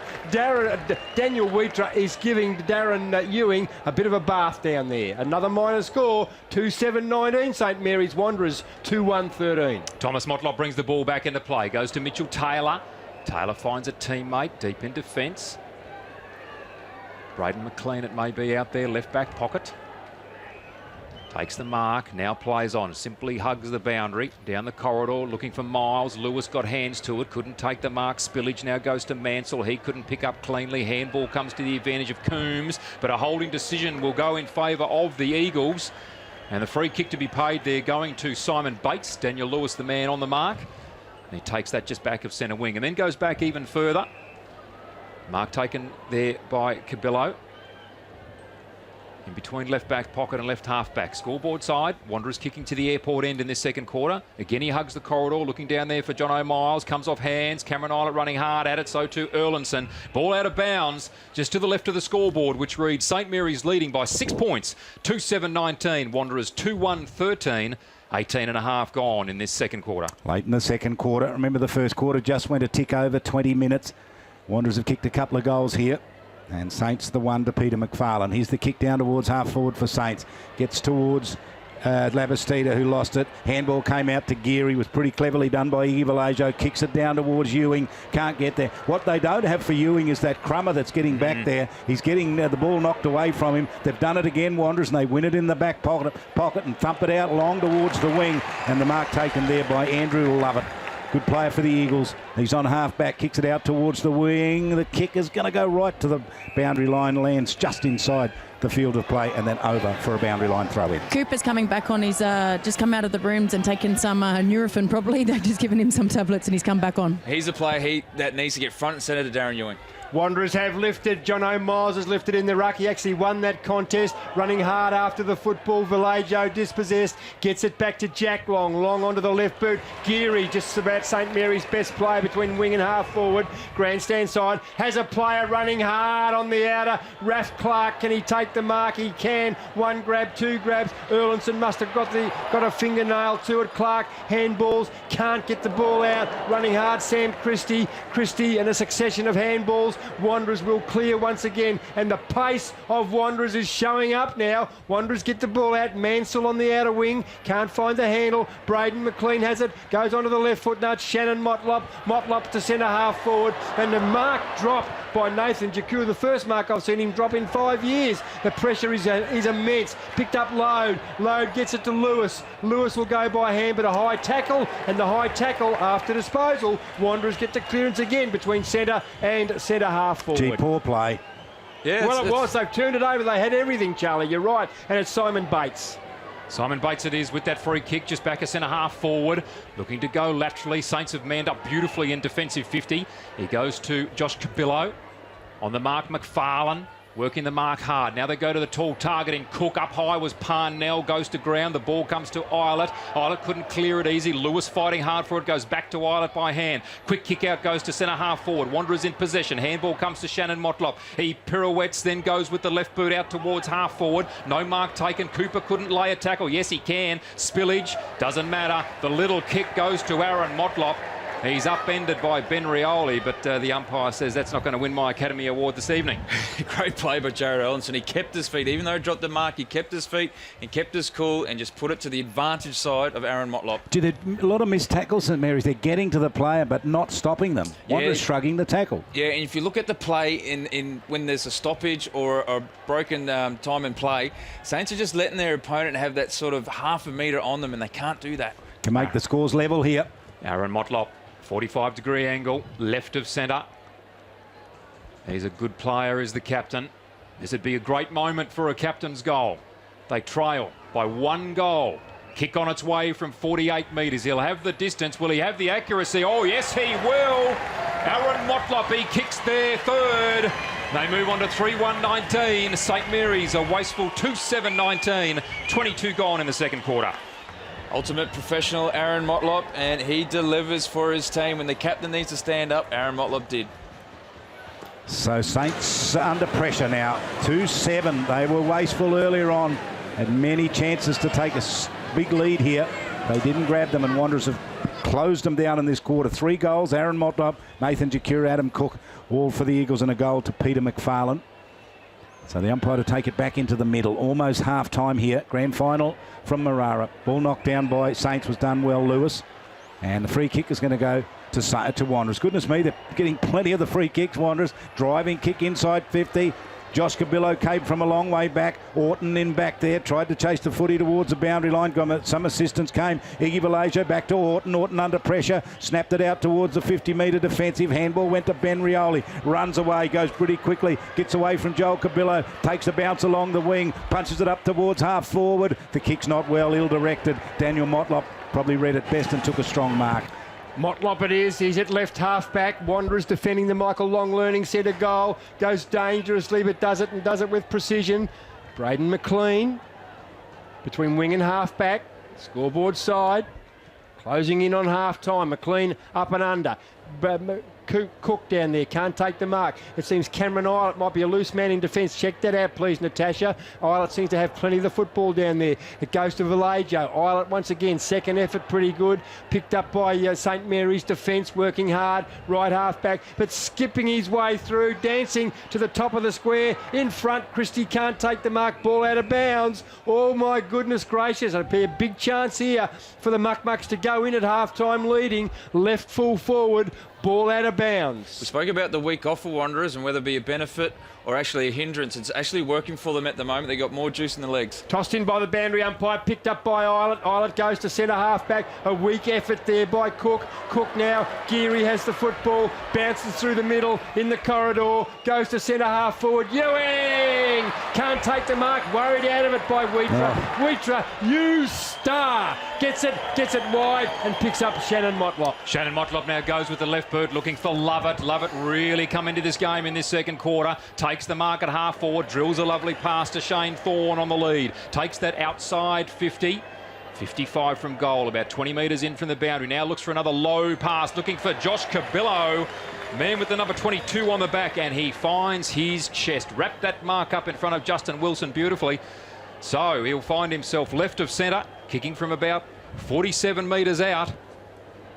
Can he go the distance? And up until that point, I was going to make the comment about St Mary's delivery into Darren Ewing. It wasn't to the advantage side. That last kick was, and Darren needs to, as we see the kick, Cabillo hands off to Shannon Motlop. He kicks on goal, and he's kicked a cracker from 10 metres in from the boundary. Shannon Motlop on his left side has kicked a beauty. That is the oldest trick in the book for Wanderers, and I don't know why someone doesn't man up on him if he's hanging around the back of a mark. He can kick the ball about 70 metres, and he's a lethal kick with accuracy. Well, deep in time on in this second term, the Eagles have somehow kicked a couple of goals in a hurry. Aaron Motlop there, and that one from Shannon Motlop. What a beauty. The premiership player from North Melbourne back in 98, was it? 99. 99, Charlie. Great player he was. Here they come out of the middle. Jack Williams doing the ruck work for Saints. They need to get an answering goal here. All momentum with the Eagles. Clock is ticking down in this second quarter. And still no one with a clear possession out of the middle. Now Wilson scrambles the kick out. Cut off in defence. Thomas Motlop took it, went out wide, gave it to Daniel Motlop. Looked out wide and gave it off towards Lovett. Backward of the wing. Out on the grandstand side, we sit in the Morris Rioli stand here in Darwin. Ball in the hands of Andrew Lovett. Looks up, Josh Cabillo's short. Doesn't want that option. Down further, waiting for it down there. Will be Bates if it hits the ground. Saints at the back, big fist came. Nicely done. Raf Clark knocked it to the boundary line. Last play of the second quarter here. A quarter that emphatically belonged to the reigning premiers. They kicked 4 goals in a hurry. Goals to Aaron Motlop, Jakura, Cook and Shannon Motlop. So the lead was 1-2 to a point at quarter time, St Mary's, but Wanderers... Weather is part of life in the Territory. It's unpredictable when it comes and in what it leaves behind. That's why Territorians need the right insurance cover for their home and contents. Local knowledge is important. Talk to TIO about Territory Home Insurance for Territory conditions. So before it happens, call 131 TIO or visit tiofi.com.au. TIO, we're for Territorians. Amart Sports is your home of great sports with all the gear you need. Get a massive range of fitness, cycling, sporting equipment and games with clothing for any reason and footwear for all the seasons. From the biggest sporting brands in the world for the very best prices guaranteed. If you're a footy fanatic or a freak for fitness, relish the racket or bikes are your business. Amart Sports has got you covered with 50 stores Australia-wide. For a great range of great brands at great prices, get in store or shop online at Amart Sports today. Boys, we've got a real big problem. It belongs to you, it belongs to me, it belongs to everybody. I'm talking about family violence. It's time we said no more to family violence, isn't it? Yeah. Think about it. We've all got to say no more to family violence. No more! Family violence is a community problem and it needs a community response from all of us, and sport is a big part of that. But we can all do our bit by being more respectful to each other. Please make this year the year we say no more to family violence. My housemate woke me up to ask where my car was. Turns out we left the front door unlocked and someone helped themselves. Protect yourself against crime. A momentary lapse is all it takes, even if you are home. It's pure chance and quicker to steal keys than to hotwire a car. People make it easy and leave keys, bags and wallets laying around with unlocked doors. Don't be the one to get caught out.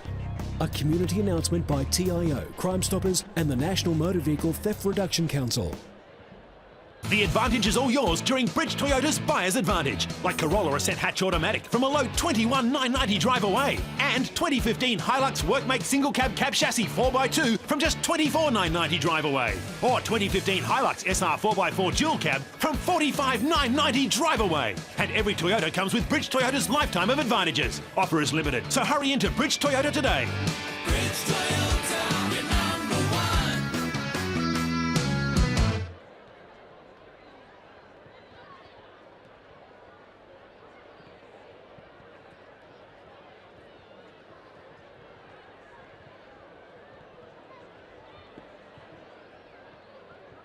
Ladies and gentlemen, half-time here at TIO Stadium.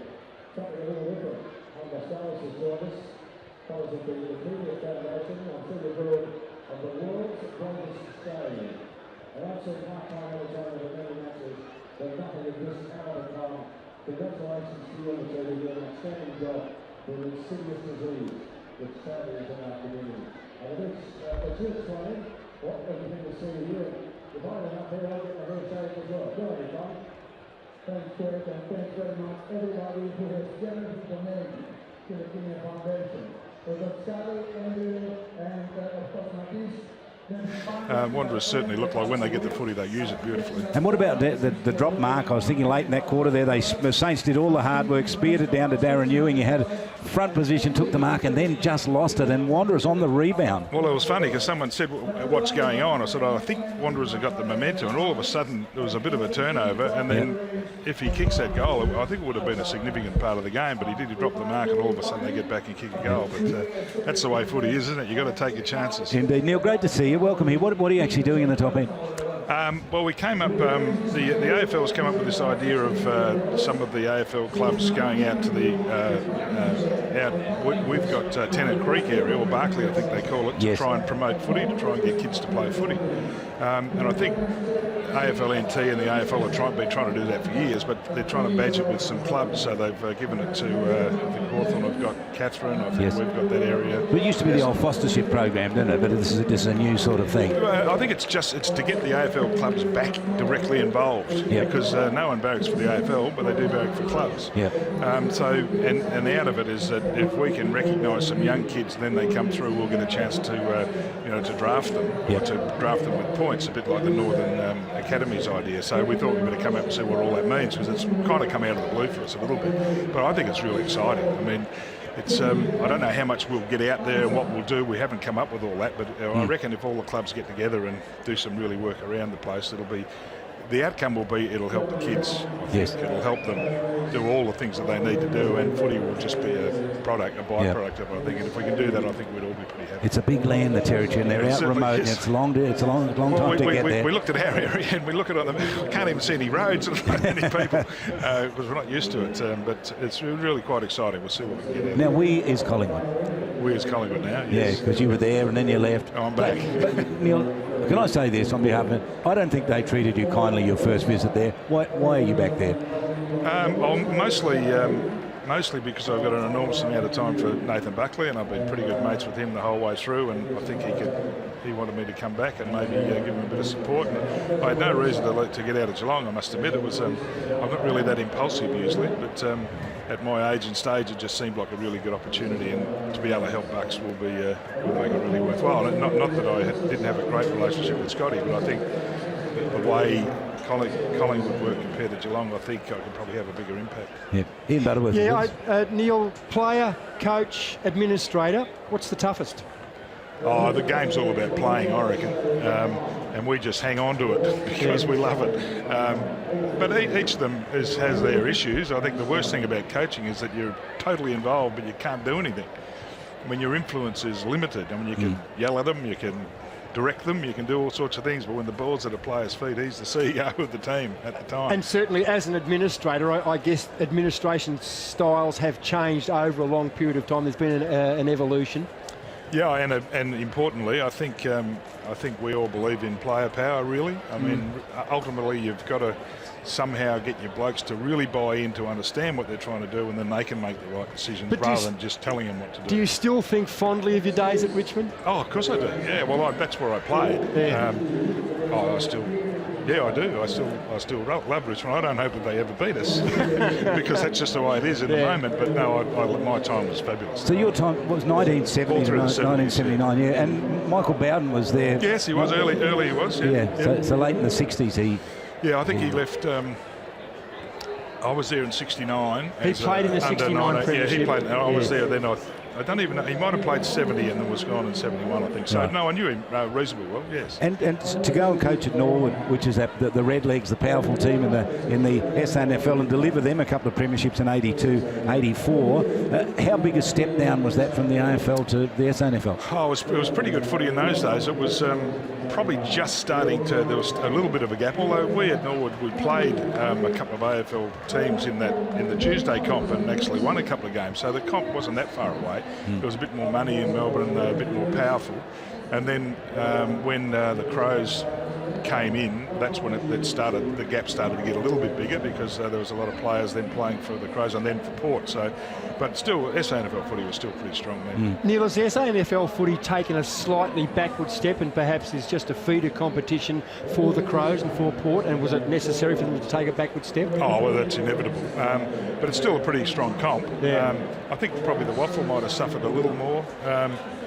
It is hard to change what you are. They were very, what South Australians are like. They're really proud of. No, they're really proud of their footy and what they do. So I think they were not that happy with the move. But it took them a while to sort of adjust. They did. But now South Australia are totally. Well, they've got two fantastic teams in the AFL, and they've got their local teams for when they want to do that. So I think you have to accept the change. And it's even when you look at this footy, fantastic footy. But probably hasn't changed much in 20 years. Because is there any need to? Well, there probably is. But I'm not quite sure what it is. But the second level of footy or the third level of footy does suffer a bit. It's a bit like, even watching our soccer in Australia. Yeah. Fantastic stuff. But because people get to see Manchester United playing someone else, they see the top stuff, and it's very hard to get the people to really buy into it, I think. Half-time here at the NTFL Grand Final, and it's Wanderers up by a goal, 4-1 to an inaccurate St Mary's, 2 goals 7. Our half-time guest is Neil Baum, who's had a distinguished career in football right around this country. In fact, you're a football journeyman because your early days, you're a Western Australian. Yeah, I'm Western Australian by birth. My dad was transferred to Melbourne. Well, I was still going to school. I played a couple of games in 1968. Seems like a long time ago. And I was only a 16-year-old when Hayden Button was coaching Subi. So I was really very young. I hadn't done much there. And I'd still be there if the old man wasn't transferred to Melbourne, but I was still going to school, so we went to Melbourne. And as it turns out, it was the best thing that happened to me. It was a great opportunity. I managed to finish up at the Richmond Footy Club in their best ever era through the 70s. So it was really lucky for me. Were there tough opponents in your time? There are a couple of premierships, as I said before, 73 and 74, but you must have been on some toughies. Oh, yeah, I was on a lot of very, very good players. You mentioned a few Carlton ones, make me feel better, Neil, if you wouldn't mind. Oh, they were fantastic, the Carlton blokes. I mean, funnily enough, both Mike Fitzpatrick and I both came out of Subi. I played under 16s against him. I was 12 months older than him, and we finished up playing quite a bit against each other, Richmond and Carlton as well. So they were a fantastic team. We loved playing Carlton in those days. And sometimes they win, sometimes we'd win. It was a great, great contest. And you missed Maurice Rioli when he arrived there. Morris played it in the 81 premiership or grand final. They didn't win it for South Fremantle and came to Richmond in 82, I think. So I'd been gone by then. And he won got the Norm Smith. He certainly did. In a losing team, unfortunately. Yes. We're actually sitting in the Maurice Rioli stand. I must tell you, he told me after he was given that medal, he went into the change room and he just took it off and hit it. He said, I couldn't wear it in front of the fellas. I was hurting too much with the loss. And I think he can't be happy. Yeah, it took some time. Well, I think Nathan Buckley had the same, didn't he, win? Yes, you're quite right. One of the years they lost. He wasn't. That but of course, Nathan Buckley grew up in the top end here. We know him. Well, funnily enough, way back in the early 70s, I saw St Mary's play someone, and Ray Buckley was playing for St Mary's in those days. I think with Longy's dad and probably Xavier Clark's had distinguished coaches. Neil, just to change tack a little bit, by looking out in the ground here at Marara, it is half-time. Wanderers leading 4-5-21, St Mary's 2-7-19, 100 years of footy in the top end, and we still see 500 little kids out on the ground kicking the football. No one gets hurt, no one gets hit. Healthy, isn't it? Oh, look, I'm the OH&S officer here, and I think it's very dangerous. I don't reckon you could stop these kids from going out there. I get that, and that's wonderful. I think it's fantastic, and I understand that there are security issues, and it's hard to do at AFL level sometimes. But this is a great thing to see. This is community footy. This is what it should be about. Yeah. The other big thing happening in the Territory and across the country, of course, is the women's football just growing beyond all expectations. What's your thoughts on that? Well, yeah, it's all kind of happening at undue haste almost, because all of a sudden the AFL said, we're in now, which is fantastic, but I'm not quite sure how it's going to work. But I know there's a lot of girls playing. I know my kids play amateur footy in Melbourne, and their club has got their girls team, and I've had a little bit to do with them. They're fantastic. They play in one of the secondary levels, but there's 40 girls. They just love coming to train, love playing footy. I mean, it's almost happening in an underground movement. So I think it's terrific that we're going to make it real, which is what's going to happen now. How it works, who knows? How do we fund it? How do we make it happen? How do we pay them? All those things will happen, but the great thing is the AFL is totally committed to it, so it'll work for sure. And Collingwood this year, give us your assessment of them. Oh, yeah, I'm going to be probably over-optimistic, but I think our guys will be very good. We were okay last year. We fell away towards the end when we got a very relatively young group, and a few of those will come through. I think we'll be very good. Now, there's 15 sides who all think they're going to be in the 8s. Someone's going to be disappointed, but I think we'll be pretty good. I think with kids like DeGoey and Moore coming through, just improving, and Treloar coming into the side, and Ace if he plays, which he will play, a few of those, and hopefully, Reedy stands up and a few others. If that happens, we're going to have a pretty good side. And just a message came through on the text that could you ask Neil Baum please to say hello to the people who are listening at Ginger Porter, which is south of Alice Springs. It's also known as Santa Teresa. Can you say hello to them? Oh, yes. Hello to everyone at Santa Teresa. What is it, Ginger Porter? The Ginger Porter, yeah. Lovely. Wish I was there. It's hot here. Hey, look, they reckon the young boy Moore should be playing for Melbourne, of course, under the father-son rule. And don't tell me that Peter Moore played with Collingwood, but he played his best football, of course, at Melbourne.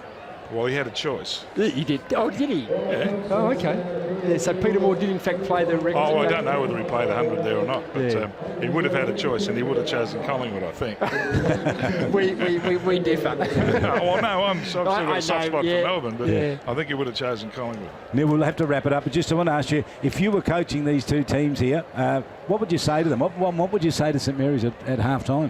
I'd say to St Mary's, you did really well early, playing good, solid footy. I think they were much disciplined. It's not the term, but I think they played a normal game better, and I think they stood up very well. I think if they just get back to that, you don't have to do anything too special, just complete the play, and I think they'll be fine. Whereas if you're a Wanderers, you'll just say, look, our best, you can see our best is good enough. Let's just look after the simple stuff and then let the rest of it look after itself. So I think it's a 50-50 game for sure. Yeah, it's on the line. And isn't it? sorry, just finally for me, did you play against the galloping gasometer?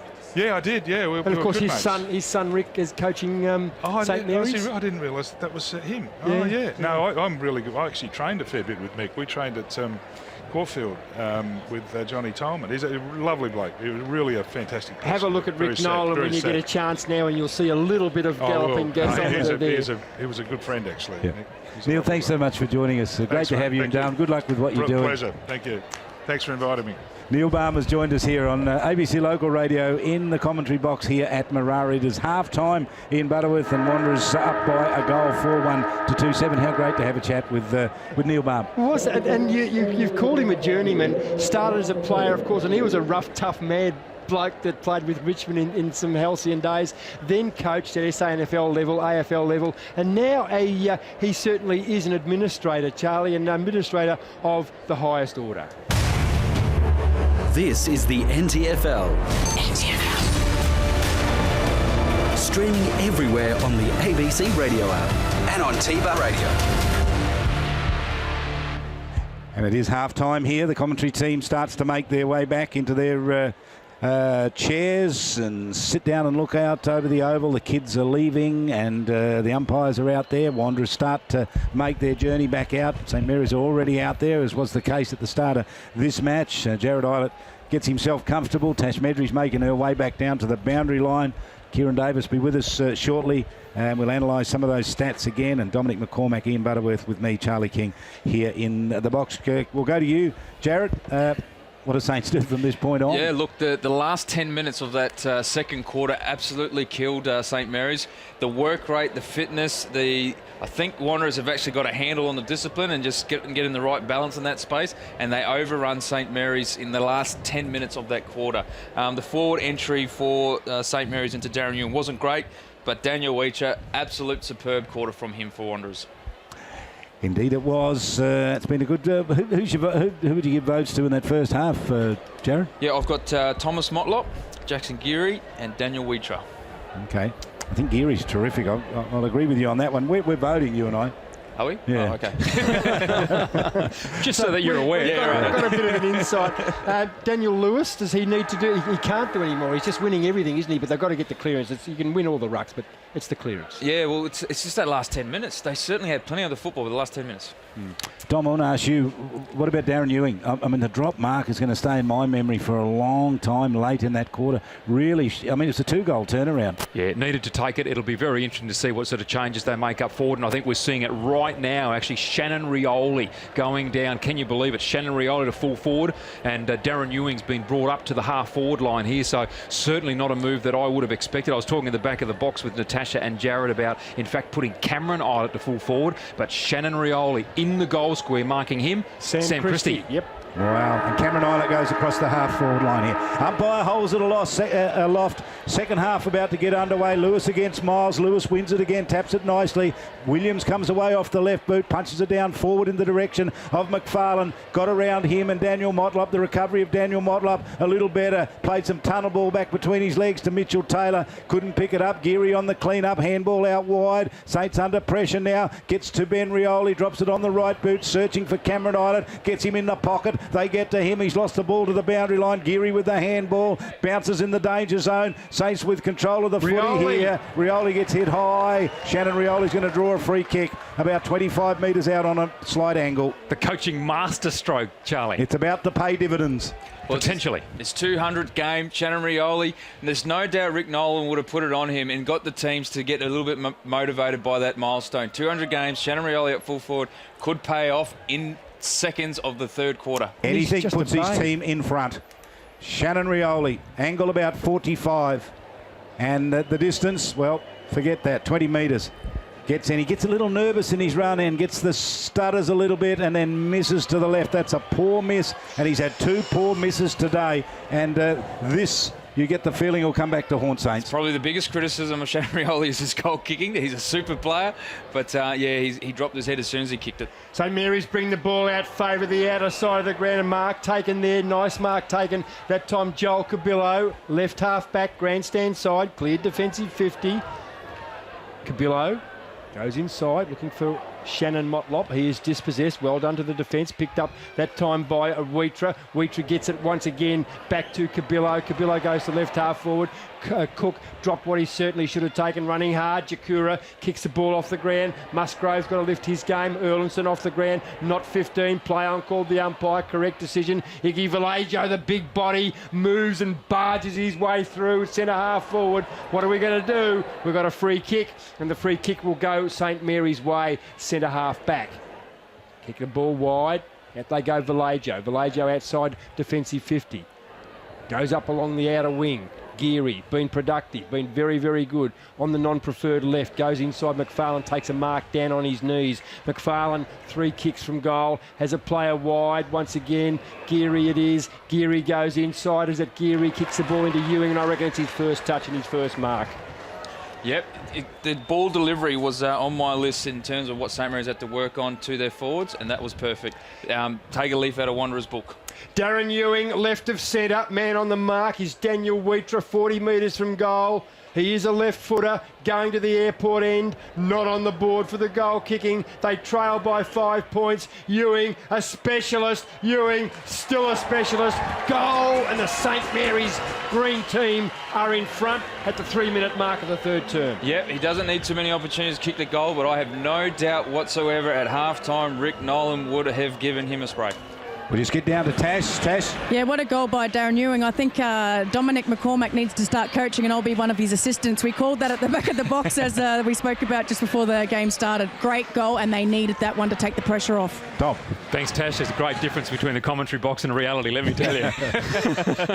I'll admit that right now. Ball back in the middle. 3.5 minutes gone. Third quarter. The premiership quarter. St Mary's in front by 1 point. The ball tossed high. Lewis wins it down. Geary gets a toe poke at it. So too Mitchell Taylor. Mark taken by Shannon Motlop in the middle of the ground. Just dabs it out wide, looking for Thorne. In hot pursuit of him, Mark McLean goes without the ball. So too VV. Mark McLean tries to belt it to the advantage of St Mary's. It goes out of bounds.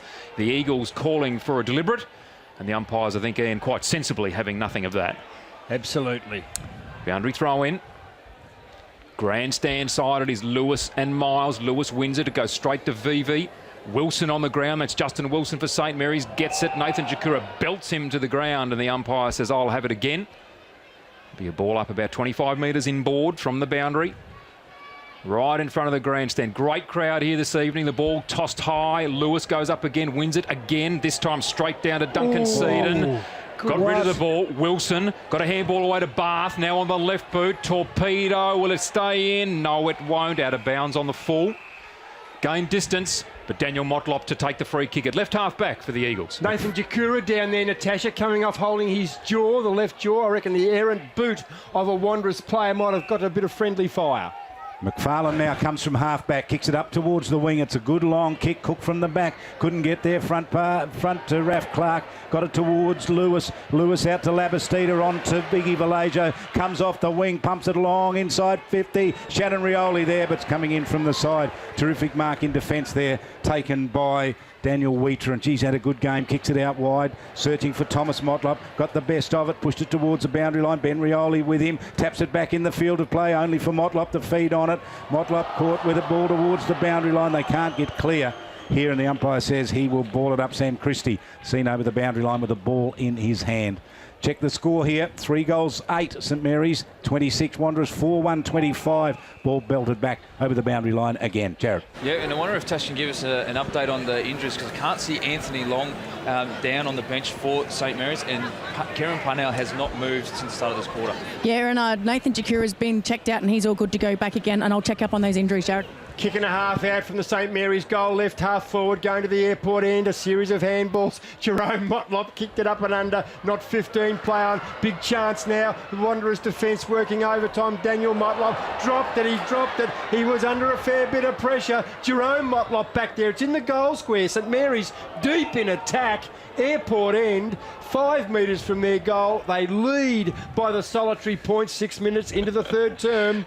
It's a slippery footy at the moment. It is slippery, it's hot too, I reckon. Jared Island tossed up by the field umpire, up they go, knocked back. St Mary's working hard, up and under, clearance kick by Wanderers. The boundary umpire has got some work to do, and the boundary line has been touched.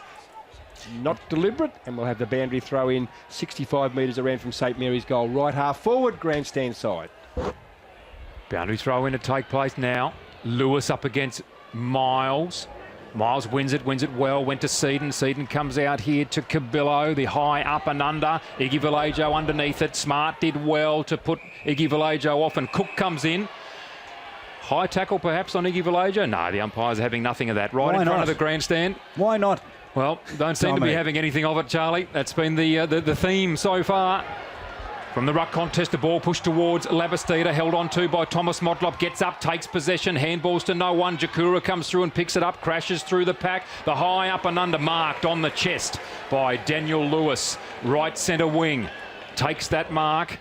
Looking for movement up forward, goes long, wonderful looking drop punt. Daniel Motlop sets himself, Peter McFarlane was there, couldn't take the grab. Jakura did well front and centre, pushed the ball in front of himself, got it away to Cabillo. Mitchell Taylor now, farms out a handball and love it, back to Taylor now through to Shannon Motlop. On centre wing, away for the Eagles, chips inboard. Raphael Clark will run onto this and take the mark for the green and gold. Great mark, Raph Clark loads up with the right boot, goes searching out wide for Coombs, too far under the foot, he lost it and gave Mitchell Taylor a chance. Mitchell Taylor's handball put his teammate under enormous pressure. Thomas Motlop, he lost it, ball on the ground. They're calling for a free kick here. Saints, Wanderers, they're not going to get it. Along the boundary line to Luke Barth, picks it up forward of the wing, goes inside 50, deep kick. Wanderers dropping back in defence, take a strong mark back there. The ever reliable Daniel Wheater gets onto the right boot, spears it out wide. Searching kick from him is a real good one. Gives it to Joel Cabillo. Geary gets there, puts him under pressure. Geary has control of the footy. Orton comes in with the assist, and Jack Williams goes in, picks it up for Saints, can't get clear with it. On the ground, they're holding on to Orton. Umpire says it's still all okay. Spillage comes out,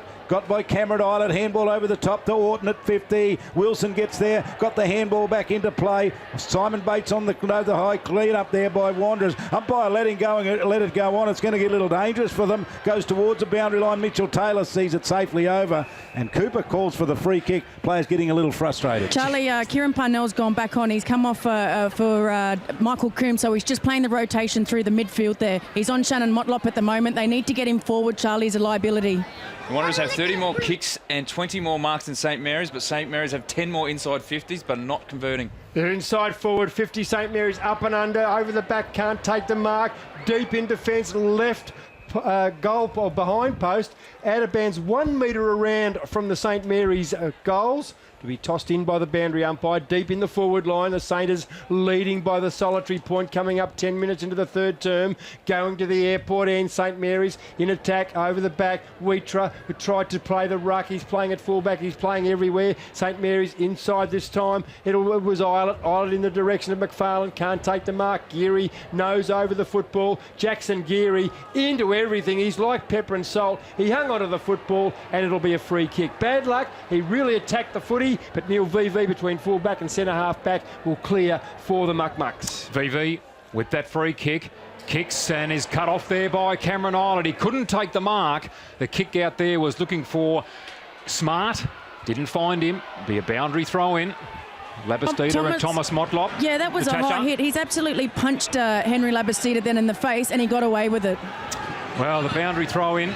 55 around from Saints goal. They are attacking immensely in the early stages of this third quarter. 10.5 minutes gone. From the ruck contest, the ball comes to Raphael Clark. He handballs backwards. Iggy Vallejo needs to pick up and be clean. He picked up, he was tackled. Ball spills for Cook on centre wing. VV takes possession. Advantage is called. Wanderers on the flood. The ball goes inside 50, goes to the back of the pack. Bates picks up, runs into the goal square and kicks the easiest of goals.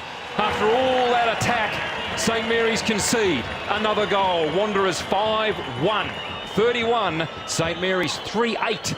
26, 11 minutes gone in the third. And that's where the space was, and that's why Wanderers are so dangerous. They suck their players up the ground, and Simon Bates is one of the best. He can work his player up the ground, get the space at the back, and he's super quick on the crumbs when the ball goes forward. Cash Medry report. Yeah, Kieran Parnell, he's gone out. He's a brave young guy, Charlie, but Shannon Motlop knew then his knee gave way. He has to stay off. They have to try and stick to 2 rotations here. Anthony Long is gone for the night. He's on the bench icing his knee. So going on, Mark McLean from the middle. Umpire throws it up, stays in the circle. Wilson trying to get it out. Couldn't. Lewis doing some work in there for St Mary's. The soccer kick came out towards Coombs. Hard at the footy. Michael Coombs ran very hard. Josh Cabillo stood in his way. Brave as you like. Got to the footy. Put it out wide to Jakura. Went down towards the forward line for Saints. Mark taken at 50 by Adam Cook. Gets onto the right boot. Spears it long to the top of the kick-off line. It'll get down there. And the hands desperately in defence was very cleverly done. Jack Long sees it over for a minor score. Wanderers just playing in front at the moment, and that's where you're going to get the free kicks. That's where you're going to take the mark when the ball drops short. Wanderers by 6 points. Long brings the ball back in, finds Islet inside defensive 50. Favouring the outer side of the ground at Marara. Defending the Michael Long Learning Centre goal, the green team. In this third term, halfway through, Islet kicks out wide. Can't take the mark. Couple of Wanderers players nose over the football. Working hard. Player on the ground, Adam Cook. Jackson Geary, not Adam Cook, Jackson Geary and Thomas Motlop. Usually Geary gives away a free kick when he's in that situation. The umpire didn't pay it that time. He was feeling a bit lucky. He did not. Geary once again gets a bit of a football. Picked up by Justin Cooper. Cooper, nice kick inside forward 50. Who's he looking for? Over the back, can't take it. Daniel Wheatra gets it out to Taylor. Taylor goes by hand, and Wanderers are away once again. They are indeed. The kick overshot Thomas Motlop. He couldn't take the mark, but a handball comes through now to Daniel Motlop. On the right boot, comes inboard, does beautifully. Goes to a teammate there in Duncan Seaton from the middle of the ground. Pumps the ball inside 50. Shannon Motlop out-bodying Jack Long. Moves him out of the way nicely. Ball into the left forward pocket. Jack Long strips him of the ball. No free kick, says the umpire. Play on. Charging through Coombs and Jack Long, and they flick the ball out of bounds. And the umpire says that'll be a boundary throw-in. Both sides calling for a free kick, one deliberate, the other dropping the ball. The umpire says toss it in. 35 metres around. Long, flat throw in it is. VV wins it easily. Straight to Jakura. On the boot. Into the goal square. Cook, does he take the mark? He doesn't. Spillage. Jackson Geary comes through. Handball. Errant to Shannon Motlop. Snap on goal. In the goal square. No mark taken by Jerome Motlop. Orton's there. He pushes it through for a behind. The Eagles, 5-3-33. St Mary's 3-8. 26-14 gone in the third. Without being brilliant, Orton has been good tonight. He really has. He's worked hard back there in defence. Saved a goal for his team then. So they bring the ball out off the boot of Jack Long. Short to Cameron Island. Rolls away from him towards the boundary line. Can he get and touch it? I don't think he did. And I reckon it's going to be a free kick here to Wanderers. That's a poor kick in. It didn't give Islet any chance at all. It's gone outside 50. That's the only redeeming factor in it. The short kick is a real good one too, delivered to Thorne in the pocket off the boot of Aaron Motlop, and Shane Thorne tucked away deep in the right forward pocket. A really tough kick. His team out in front, 5-3 to 3-8.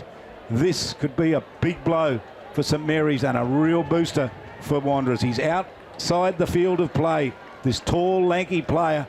Been out of footy for a long time. He can kick goals. He gets hold of it. He kicks at goal. He delivers, and he delivers magnificently. Shane Thorne delivers when the Eagles want it, and he pushes the lead out, and he strikes a real blow for the blue and gold. And that's the one that could break the back of St Mary's confidence. It was just a lack of concentration or a lazy kick by Jack Long to create that opportunity for Shane Thorne. Shane Thorne owed his team something, and he delivered on that occasion. He did indeed. Shane Thorne, a goal to him. So all single goals in there, 6 goals for Wanderers. Good team effort, and all singles in St Mary's 3 as well. So no multiples. The game halfway through the third quarter, the premiership quarter they call it.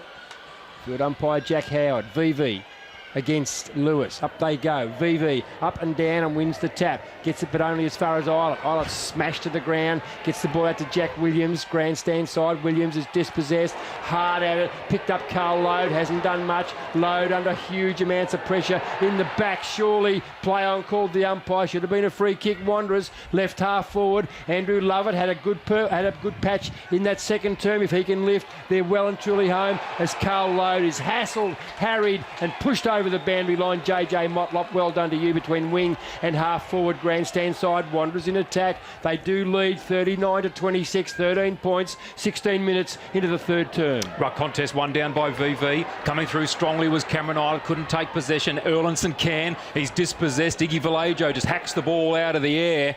Perceived pressure, they might call it. He had more time there, could have taken possession and delivered it upfield. Socketed it out of bounds. Be a boundary throw. An 80 around from the Eagles' goal. Grandstand side we are. The Eagles kicking to the Michael Long centre end in this quarter. Lewis comes from a long way back, wins the ruck contest. The ball falls at his feet. He goes back and gets it again. Kicks the ball high up and under across his shoulder. Mark well taken there by Braden McLean. He's been a serviceable player for them. Takes that mark at left centre wing. Steadies. Kicks down the line. Target down there, VV up high, Raf Clark up high, the ball spills to the back, Bates is there, snaps on goal, it's a dangerous kick. Touches the hands there of Andrew Lovett and goes through for the minor score. St Mary's 3-8-26, trailing the Eagles 6-4-40, 17 and a half gone in the third. Gee, Simon Bates, he's the X factor, isn't he? He's so hard to mine for St Mary's. He's a dangerous Wanderers player. Here's the kick out towards 50. Lewis from the back got there, didn't get his hands on the footy. It went to ground. Raf Clark with a handball to Ben Rioli, lost it, ball towards the boundary line. Nook Mansell there for the Eagles. Thomas Motlop got onto the loose ball, kicked it up forward, kicked it out of bounds on the full deep in the forward pocket. So Jack Long to do it all again. We've ticked past 17 minutes here in his third term. Need more from Raf Clark, Charlie. Plenty more from him. 6-4 to 3-8. Wanderers in front. He's getting to the foot. He's just not getting enough of it, Raf Clark. He's the big man they go searching for. McFarlane as well. These players have to lift if Saints are to be a chance here. The kick's a good one. Up towards Lewis. And as Bates out of the pack, snaps it away and kicks it out of bounds on the full. And in fact, Bates was marking up on Raf Clark just then too. Yeah, I just Wanderers at the moment, they're just setting up quite nicely and they're getting numbers to the football. So their structures are just working at the moment for them. Luke Bath has the footy, right half back for St Mary's, grandstand side. Working the ball now up to the wing, skirts the boundary line. Lewis over the back, can't take the mark. Ben Rioli front and square, picked up Load. Load tumbles one to right half forward, push and shove. Ewing and Wheatra, the ball on the ground in dispute, and the ball will be, give it to me, said the field umpire. He will take it. No, it'll be a free.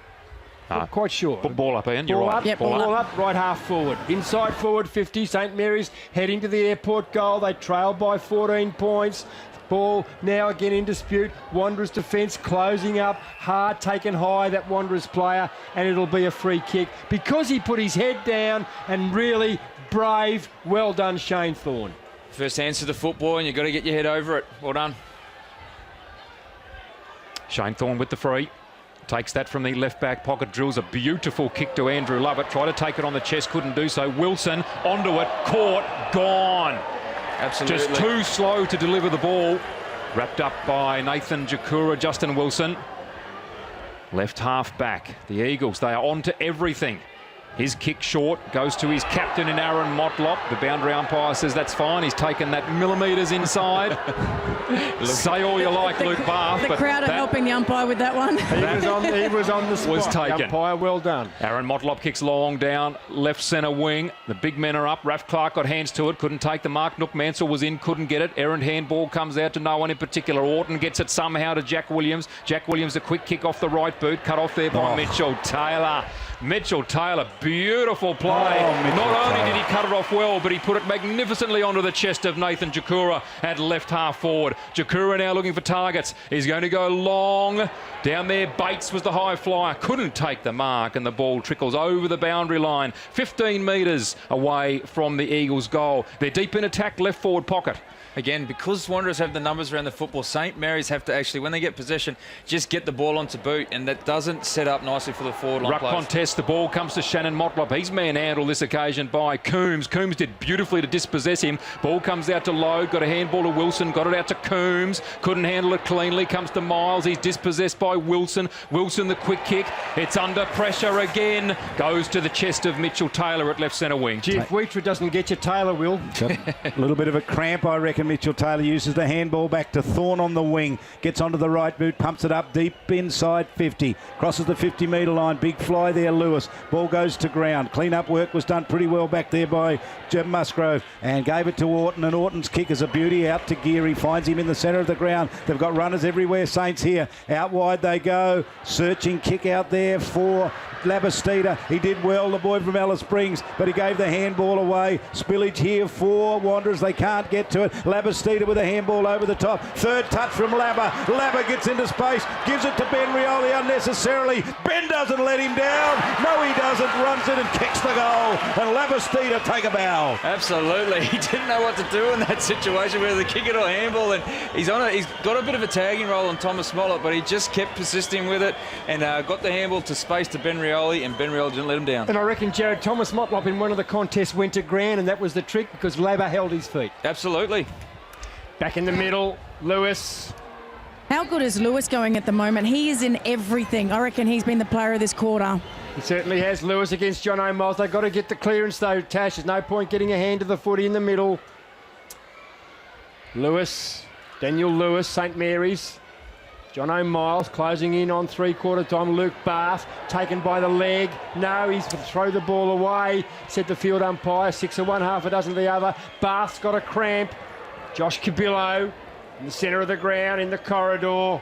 22 minutes gone. 40 plays 32. If it's Wanderers by 8 points, Cabillo kicks inside forward 50. Sitting back, taking a wonderful mark there under a fair bit of pressure, Musgrave. Musgrave has a player wide. Too late, she cried. 22 and a half minutes, the third quarter went.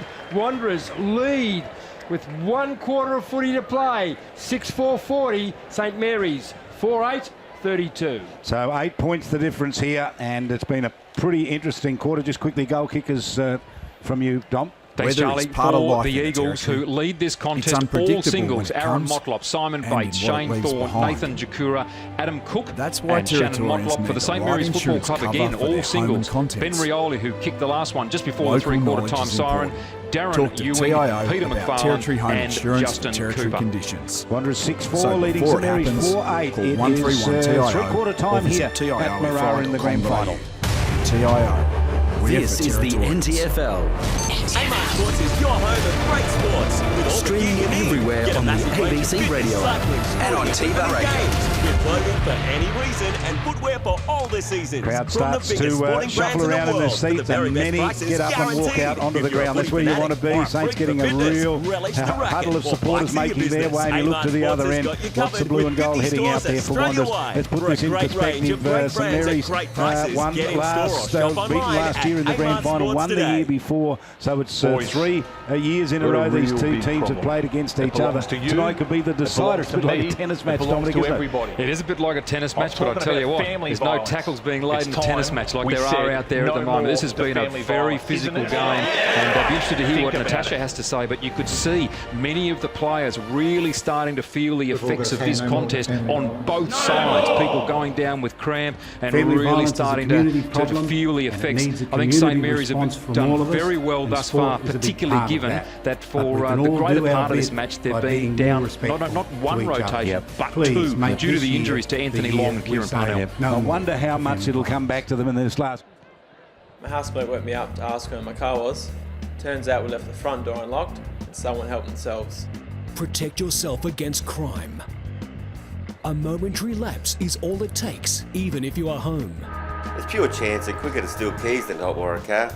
People make it easy and leave keys, bags and wallets laying around with unlocked doors. Don't be the one to get caught out. A community announcement by TIO, Crime Stoppers and the National Motor Vehicle Theft Reduction Council. The advantage is all yours during Bridge Toyota's Buyer's Advantage, like Corolla Ascent Hatch Automatic from a low $21,990 drive away, and 2015 Hilux Workmate Single Cab Chassis 4x2 from just $24,990 drive away, or 2015 Hilux SR 4x4 Dual Cab from $45,990 drive away. And every Toyota comes with Bridge Toyota's lifetime of advantages. Offer is limited, so hurry into Bridge Toyota today. Bridge Toyota, you're number one.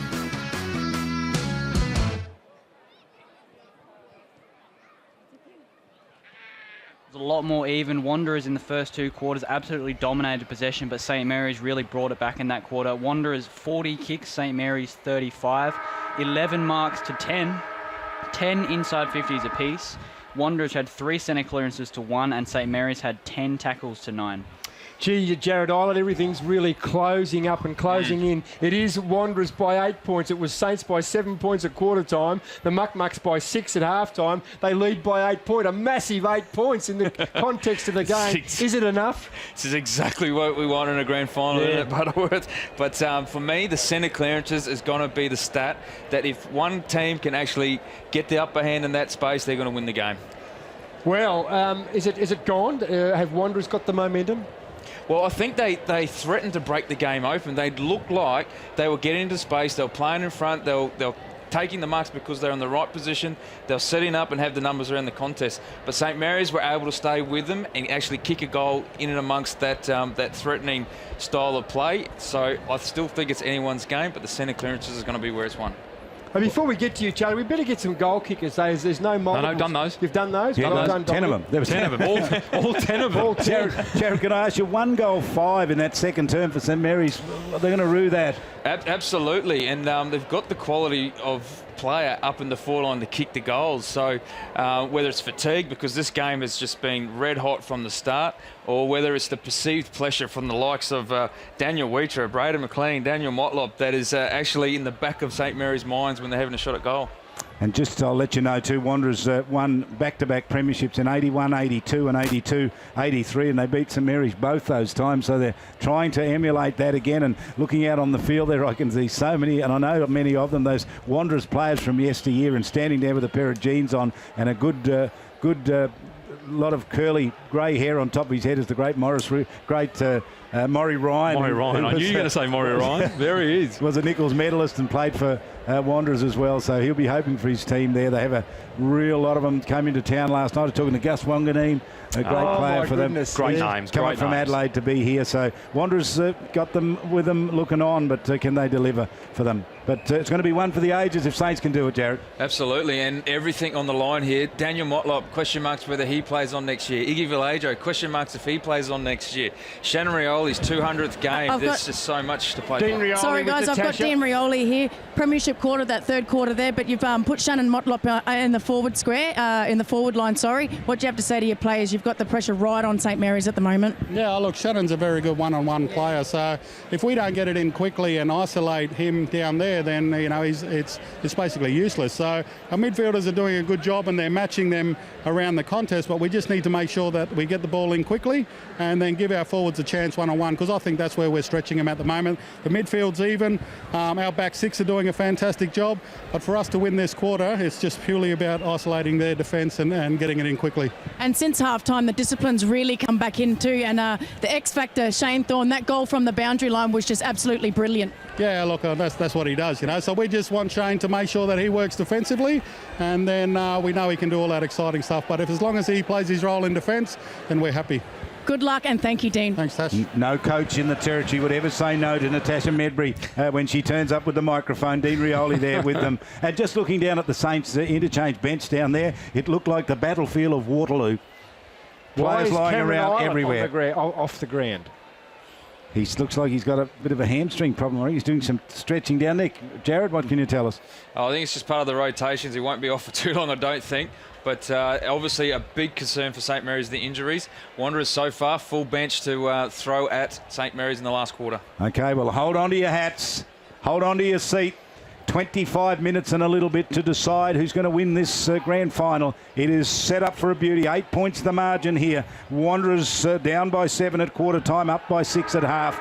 and at that break they led by 8 points. Umpire Simon Walker throws it up. VV to jump. He gets there, does really well. Down to Jack Williams, who fumbled, gave Wanderers a chance to get it. Jakura couldn't get it. Punched on by Shane Thorne, was pretty good up towards the half-forward line. Out comes Carl Lode with the footy in front of him. His work was pretty good. Ball left behind there, gave a chance here for Saints. They can't get out Geary, and then he got it to Lode. They got to Lode, and out in comes Orton pretty hard. McLean with it for St Mary's, got an up and under, knocked away there, down towards Ben Rioli, couldn't get it. Shane Thorne was pretty good. Orton in the way again, run into JJ Motlop. JJ Motlop with 2 tackles gave away a free kick, and it wasn't real good from him. His first effort was good, his second not so good. Geary, Jackson Geary, the football magnet, got leather poisoning. Just backward of the wing, grandstand side, bombs the ball up left half forward. Up Daniel Motlop, flies over the back. Braden McLean has got Thomas Motlop at McLean. Cool, calm, collected. Picks out Jackson Geary, but he's an opposition player, Geary, on the wing, grandstand side. What's happening? Raphael Clark, he ignores him, not sure why, goes to centre half forward. Raph Clark runs hard after the football, struggling a little bit pace-wise. Coombs gets the ball out in the direction of a teammate, kicked the ball off the ground. That's Darren Ewing, has done nothing, goes in the direction of McFarlane. McFarlane kicks on goal, and the captain knocked it over. That's the second goal, he's the only multiple. 38 plays 40. The Saints within 2 points, a minute and a half into the final terms. Michael Coombs is coming straight off. He's done his ankle or his knee. He is in pain.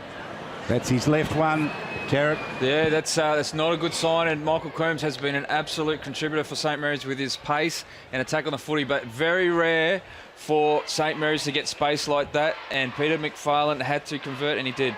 Free kick in midfield. Mark McLean infringing in the square. Gone to VV. VV out wide now to a teammate, and Joel Cabillo was put under pressure immediately by Wilson. He's kicked up into forward 50. His target there was Justin Smart, leading him to the ball, Musgrove, and it's gone out of bounds. Right forward pocket. Well, just as you thought things couldn't get any worse for St Mary's, the injury list grows. They've got one fit player left on the bench. Lewis up in the ruck contest against Cook. Wins it down. The errant kick into the forward pocket is marked by Jack Musgrove for St Mary's.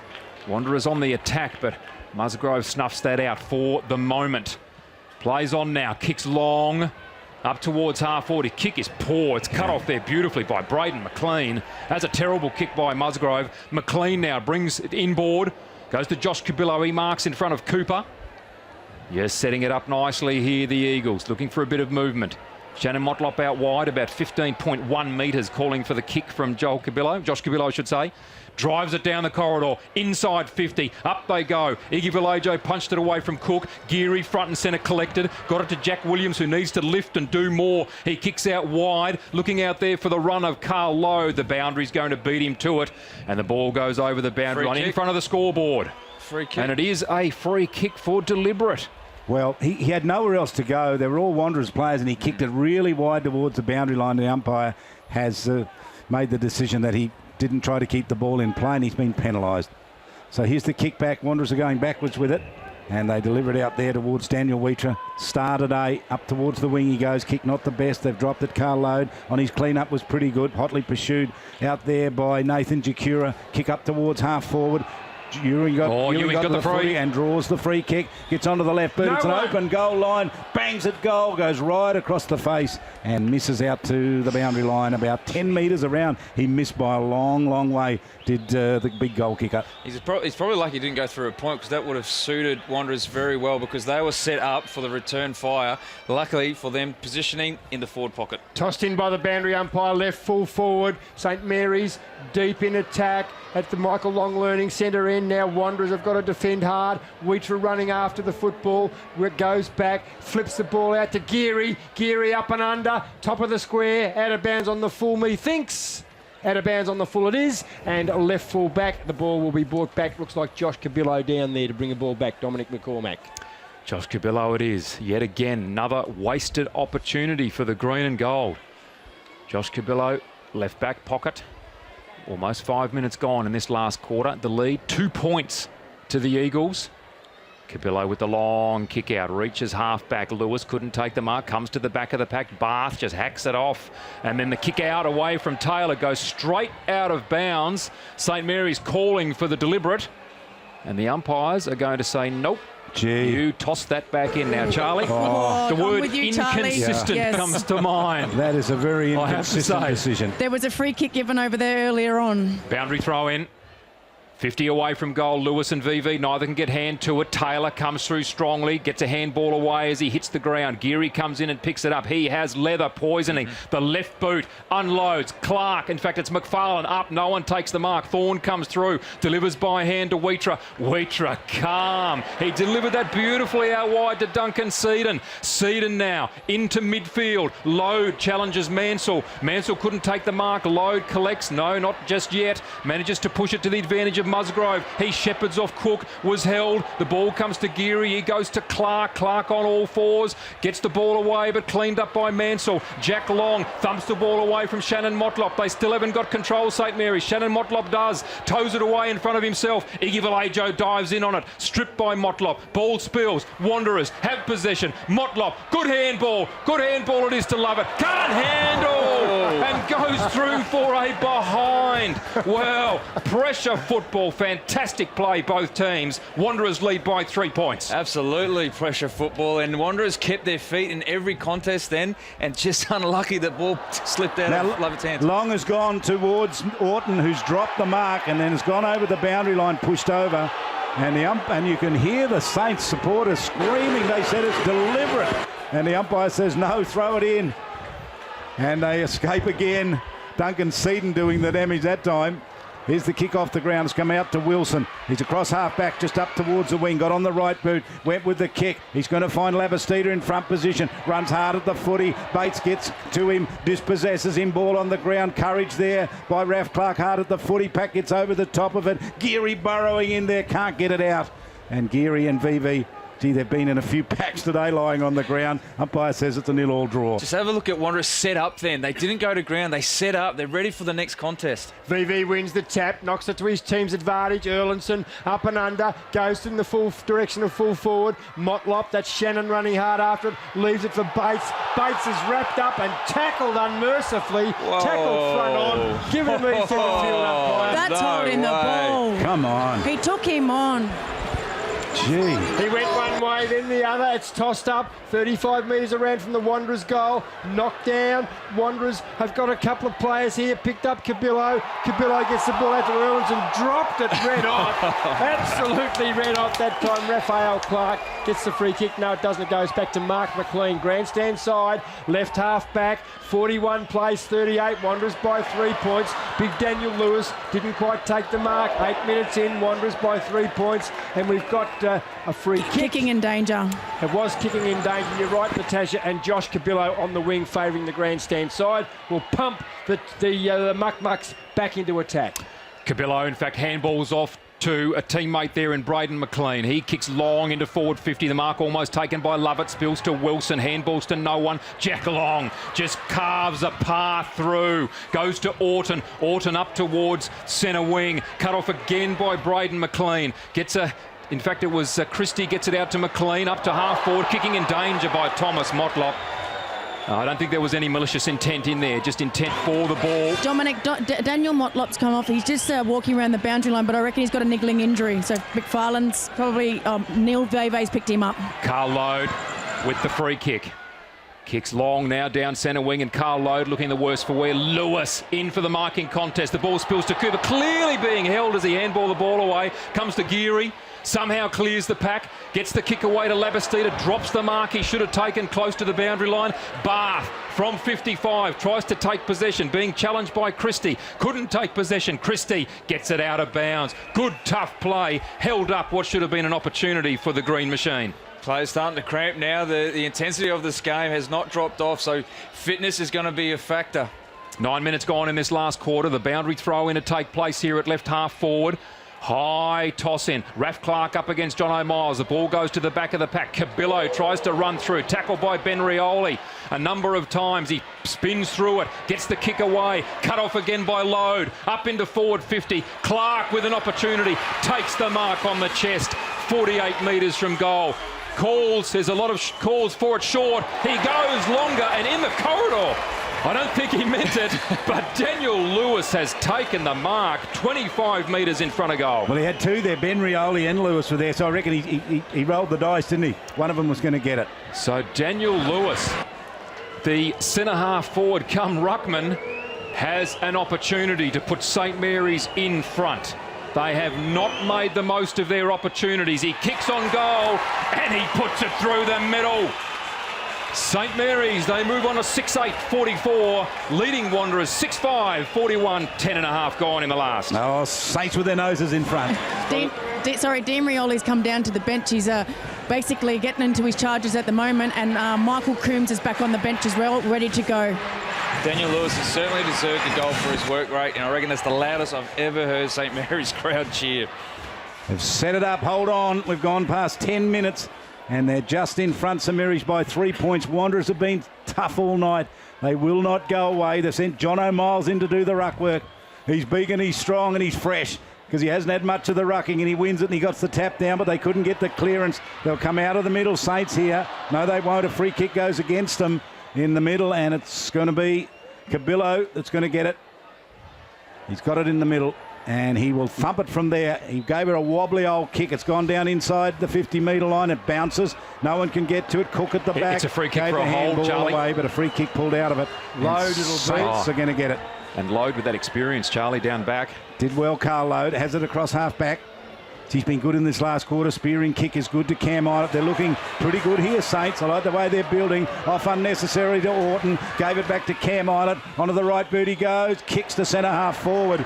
But Daniel Motlop read it best. Gee, just anticipated Motlop and took a great mark at centre-half back. The Greens by 3 points. Motlop mucking around, picked up Cooper, hasn't done much, got to go. The work over now by the defence of Wanderers has got to go. Braden McLean been pretty good. Goes outside to Jakura. Jakura grandstand side. Goes to right half forward. Vallejo up.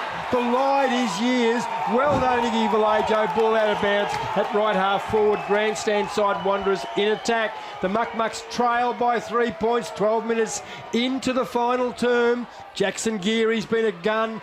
Daniel Lewis has been a gun. Daniel Wheatra's been fantastic, taken high. JJ Motlop, no free kick. It should be gone. Gee, they missed a few of those. Yeah. There was a fair bit of traffic between, to be fair to the field umpire, a fair bit of traffic between that incident and the field umpire. So it's right half forward. Miles, Clark. Give it a draw in the middle there. A couple of Wanderers players taken high there in the tackle by was Andrew Lovett. Had about 10 minutes of pretty good football in the second quarter, Andrew Lovett. It has been solid. Cameron Islet got to lift his team. John O'Miles, right half forward, in front. Wanderers trailing by 3 points. Shane Thorne whacks the ball a little bit further. 55 metres around from the Wanderers goal at right half forward. Wanderers in the final term. 13 minutes in, going to the airport end. The Muck-Mucks, the reigning premiers, trail by 3 points. Boundary throw in. Carl Load pointing this way and that. Jakura setting himself, so too Jerome Motlop. John O'Miles now up against Raf Clark. Clark wins it down on as far as Lovett. Lovett got it to Motlop. That's Shannon tumbling a punt into forward 50, cut off by Jack Long. Just returns fire. Kick and hope he might hit the chest of Raf Clark. Couldn't take the mark. Load in, but so too Cabillo. Cabillo, the low drop punt into forward 50, off hands. Where will it go? Goes to Jack Long. His handball to Iggy Vallejo again. A quick kick and hope. Load creates space behind him. Did beautifully. Suddenly gets possession, weaves his way through, then has to handball. McFarlane putting the pressure on Motlop. The ball goes to Wilson. Comes to Coombs. What can he do? He can sprint away. He puts boot to ball into forward 50. It goes to Ewing. It'll spill to Coombs. He's tackled. He gets the handball away, does he? He's caught with it, and it'll be held up at centre half forward. Gee. Coombs, he passes the ball back to the umpire as he gingerly gets up that left ankle, very, very sore. The umpire tosses the ball high, won by Miles, down there to Christie. Christie up into the middle of the ground, no mark taken. Williams crashes in for St Mary's, takes possession, tossed to the ground without possession. Nook Mansell gathers, kicks out wide, and Smart will be there for the Eagles. He has 10 metres of space. McLean closes on him. The kick goes to Shannon Motlop, and he drops it. He drops a sitter. Geary the high up and under. Will it be out of bounds on the full? No, it's not. Marked by Lovett. A metre in from the boundary. So Andrew Lovett out on the wing. Goes infield, wants VV and finds him. Juggled it a couple of times. Took it in front of McFarlane. Went wide with the kick. Set it up for Thorne. They're going across the centre line.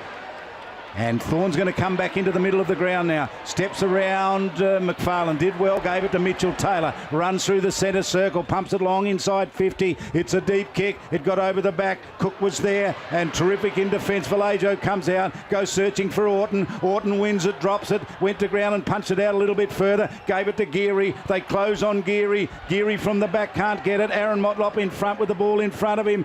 Picks it up and then pushes it towards the boundary line. And just kept it in the field of play, and the hard tackle there on Duncan Seaton as the whistle goes, and the umpire's picked out a free kick, and I think it might be a Wanderers free kick out here. Yep, high tackle. High tackle. So the Eagles with a free kick out on the boundary line. Aaron Motlop's going to go short and gives it off and gives it to Mitchell Taylor. Goes backwards to Mitchell Taylor. 2 kicks out from the goal. Taylor goes forward again. Jakura. They're just peppering the space, Wanderers, at the moment. So they keep doing that. Something's going to have to give. They're just willing the ball into space and trying to get their quicker plays into it. Andrew Lovett it is. Andrew Lovett, left of centre, man on the mark. 45 metres from goal. Going to the airport end. It is Jakura. Jakura to kick on goal. Nathan Jakura can put the mucks in front. Kicks distance just there, hits the left-hand post. It is St Mary's by 2 points. Unbelievable. He's already got a goal. 42 plays 44, sorry, Jared. You're right. 18 minutes, 16 and a half minutes, sorry, into the final term. He's already got a goal against his name, and that one almost went through. Jack Long to bring the ball back into play. Looking for options. Coombs trying to give a hard lead, struggling. Jack Long goes long out towards halfback. The target was Lewis. It comes off hands again. It goes there to Jakura. He falls over. He tried to evade them. Ball spills loose. Jackson Geary has it. And the ball's held to him there. Good tackle by Mitchell Taylor, the great Eagles defender. The umpire tosses the ball up. Lewis and VV again. The ball won by Lewis. Then came back to him. Errant kick from the Eagles goes to Jack Williams. He kicks that up towards centre wing. McFarlane there. Didn't take the mark. He was held off the contest. Now a handball comes out to Thorne. Tackled by Labastida. Brought to ground. Kick goes along the ground. Handball out there by Joel Cabillo. Cut off for St Mary's. Quick kick up through centre wing. But there's no one there. No one there for the green and gold. Thomas Motlop's there. Mops up. Kicks long. Looking for Shannon. No mark taken. A Shepherd is the free kick given. And that shepherding free kick will go to Shannon Motlop. Wow. On against Cameron Islet. He could kick this. So Shannon Motlop. Natasha? Yeah, I reckon he can kick this as well. Shannon Rioli just got caught in the back foot then when that ball went forward. So 55, almost 60 from goal. He loads up. He's not going to make the distance. Spillage will be important. Cook almost took the mark. Spillage goes to Ben Rioli. Now the wrestle's on. He couldn't get a kick away. Erlinson crashes his way through. They hold the ball up. 20 metres from goal in the corridor.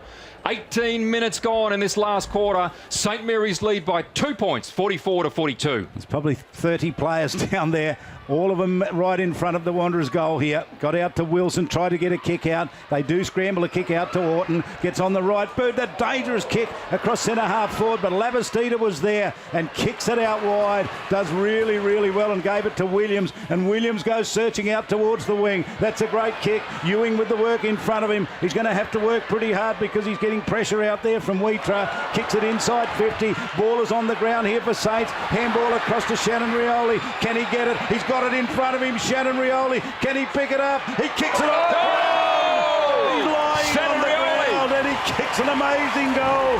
Shannon Rioli, when St Mary's wanted, he delivered. Unbelievable. That is a soccer experience coming out.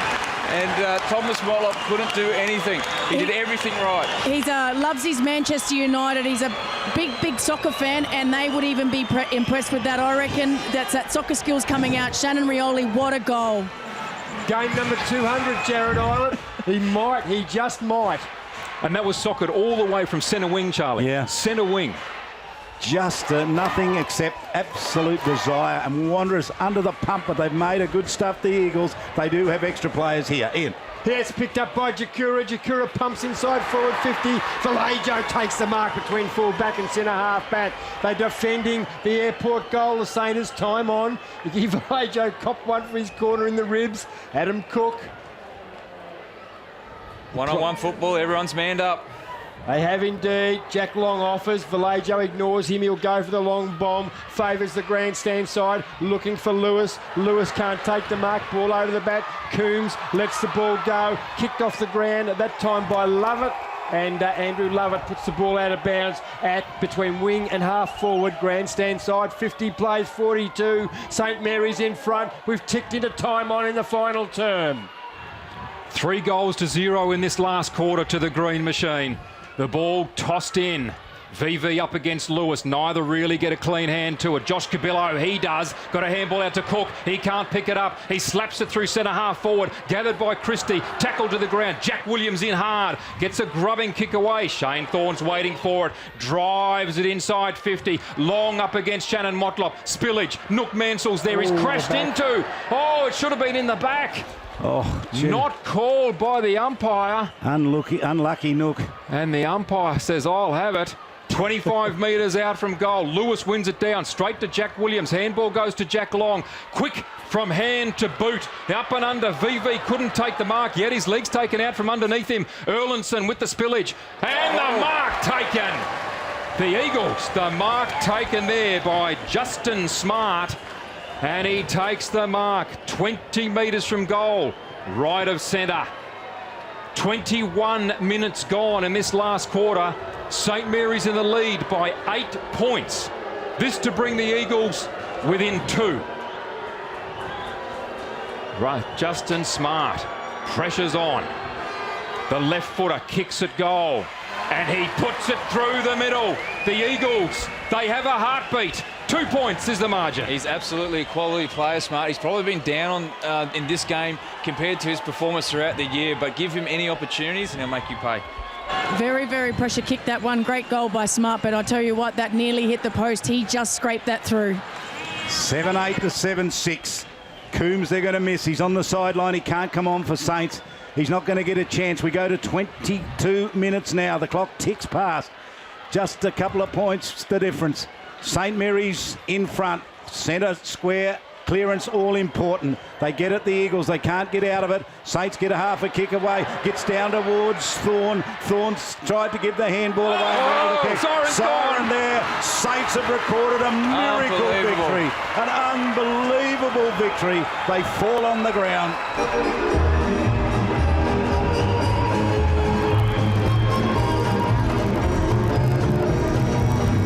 When the Saints come marching in, oh, when the Saints come marching in, oh, Lord, I want to be in that number. When the Saints come marching in, oh, when the Saints come marching in, oh, when the Saints come marching in, oh, Lord, I want to be in that number. You must be so proud of the boys. That must be one of the best wins in St Mary's history. Oh, without doubt. Without doubt. Just the whole season, we've dealt with injuries, suspensions, thunder unavailabilities. We were a couple of men down early. The boys come from behind like that. I'm just so proud of the boys. So stoked. You're such an inspirational captain, Peter, and you were out there and you led by example. You were down 2 rotations from the first quarter. Mikey Coombs come back out. You just all pulled together so well. Like I said, everyone played their bit. I'm just so proud, so proud. Go and enjoy the win, mate. Thanks. Well, there he is, Peter McFarlane with Cash Medry down there. Good get straight after the siren went to record a great victory for St Mary's here. They will talk about this for years to come. Number 31 for the Saints, Jared Island. And this is what we expected. Sorry, I've got Mikey Coombs down here. You absolutely busted your ankle. You went back out there to help you guys. And basically, enjoy. What a win, guy. What a win. No, it was a great win. It was worth it. At the end of the day, like, we won now, so all the pain will last forever, but okay, we won. I love the Saints. Good work, mate. You go and enjoy the win. Well done. Thank you. Mikey Coombs, another injured player. They virtually carried him off at one stage. Jared Island, you've won 5. You must. I mean, the pain goes when you win the premiership. Oh, absolutely, and they won't feel the pain of this game until probably Saturday next week. But the emotion, the adrenaline, and look, I feel for Wanderers because both teams deserve to be in the grand final. It's a fierce rivalry, and well done to both teams. It's a sensational brand of territory. Sorry, I've got Carl Lowe down here. What a win! You were absolutely a gunner. You were absolutely a gun out there in the last. Yeah, mate, we all just had to dig deep and put in, and thankfully everyone pulled our weight in the last quarter and we got over the line. Well done, and go and enjoy. That's 7, thank God, 7. Thank you. She's working overtime out there, Tash Medbury. That's 7 for Carl 7 for Lowe. Carl I don't Lowe. reckon we'll see him again, although his last quarter was pretty good, wasn't it? Outstanding. All players, yeah. Gee, me interesting to see her win the medal today because, see, there were some brave players out there today. Oh, I reckon he's a bloke that's won the medal by a country mile, Charlie. Yeah, and I don't get to vote. Yeah, well. My favourite for the best on ground, Jackson Geary. What a win and what a game by yourself. Oh, yeah, we had our backs against the wall going into that last quarter there. We had no bench left. Been injury-stricken all year, and just for the boys to grind it out like that, that's what we're putting on this jumper means. And we delivered again, and couldn't be more proud of all the boys. Oh, that's just about. Oh, I don't know about that. Complete team effort. It was a grind right till the last minute, and we were just lucky to be ahead at the final siren. You go and enjoy the win, matey. Thank you very much. So she's really getting around in there, isn't she, Tash Medbury? We can't see the Tasha. There's got to be 700 people on the ground, and I suppose 600 are surrounding the huddle for St Mary's. Wanderers wandering around there, but they were brave. Yeah, They were brave. I'm just trying to get Cameron Islet. Your brother's up there, Cammy. What a win. We didn't write you off, but what a win by yourself and the guys. Oh, super. It's really hard to put it into words at the moment. It's just an amazing feeling. You know, like a lot of adversity this season, particularly at the end there. But you know, there's always a great belief amongst this group, and just so proud to be a part of that tonight. Oh, you must be so proud of the guys. I mean, all season you sort of been come from behind. You had a lot of injuries, like you said, suspensions. But God, your team just led by example. You really pulled together. Yeah, with 2 rotations down at the first quarter. You must be so proud of this win. This is a big win. Oh, it's definitely right up there without a doubt, and it's just a really test of the character and the belief in this footy club, and just amazing. Thank you, and go and enjoy the win, matey. Thank you. Cheers. So we keep talking to hope that Tash doesn't get someone else. Well, we hope she does, actually. We'll cross there as soon as we can. Sorry, I'll let you have a break. I'm just trying to get Rick Nolan, but he's in there somewhere.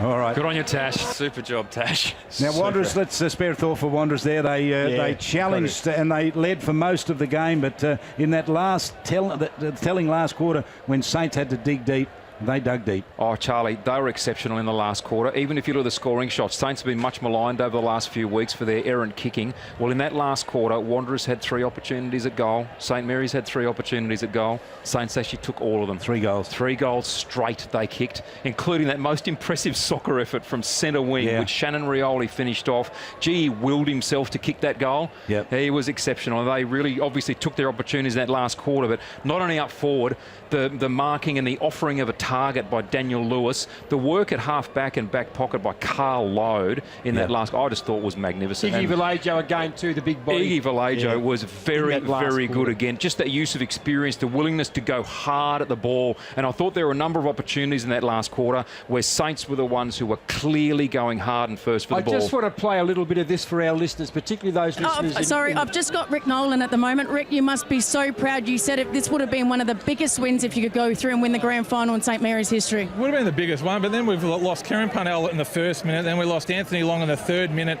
Mikey Coombs went, Cooper went, we just had no bench. It was a very gutsy performance. The guys must be so proud, and you must be so proud of them as well. Geary had leather poisoning out there, but so courageous that the guys tried to come back on to let the rotations. I mean, Kieran Parnell was absolutely struggling, but he still put his hand up to go back out. And even if he come on for 1 minute, it just allowed that one rotation. It was just unbelievable. So, Thank you for your time and enjoy the win. It'll be a big one. All right, thanks, mate.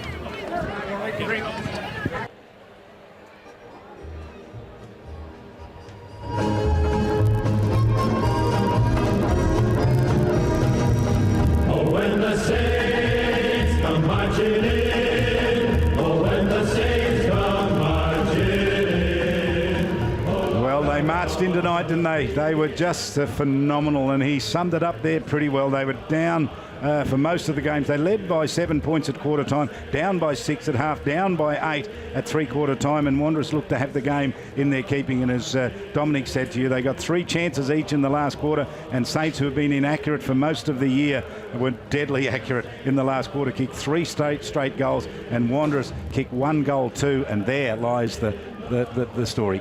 Charlie, I thought that Kieran Parnell's stats actually at three-quarter time were very interesting. Everything had tightened up. Yeah. And when things tighten up, as they did in that first final between Wanderers and Saints, you know that Saints are going to stick in there and follow their structures and follow their process. That's what they did again tonight, and they just squeezed the life out of Wanderers in the end. They did indeed. Give us your thoughts, Jared. Yeah, look, I'm just writing down some best players for Wanderers Football Club. Sorry, Jared. I've got the miracle goal kicker. I mean, you love soccer, but what a goal that you kicked in the 200 gamer. Congratulations and well done. Yeah, thank you very much. Yeah, play a bit of FIFA in my time, so sort of saved that one for the special occasion, and I just can't believe it came off. Yeah, just, you know, one of those things where sort of half things going their way, things going our way, free kicks their way, free kicks our way. You know, Raffy flicks that handball onto me, Labber up the ground, you know, gets it on, and then I just happen to, get that little bit of luck, I guess. Oh, freakish goal, absolutely freakish, especially on your 200th game. I mean, how many premierships is that now? That's number 5 now, so 5 with Saints, and 2 with Thunder, so that 200 includes Thunder games as well, so... Yep.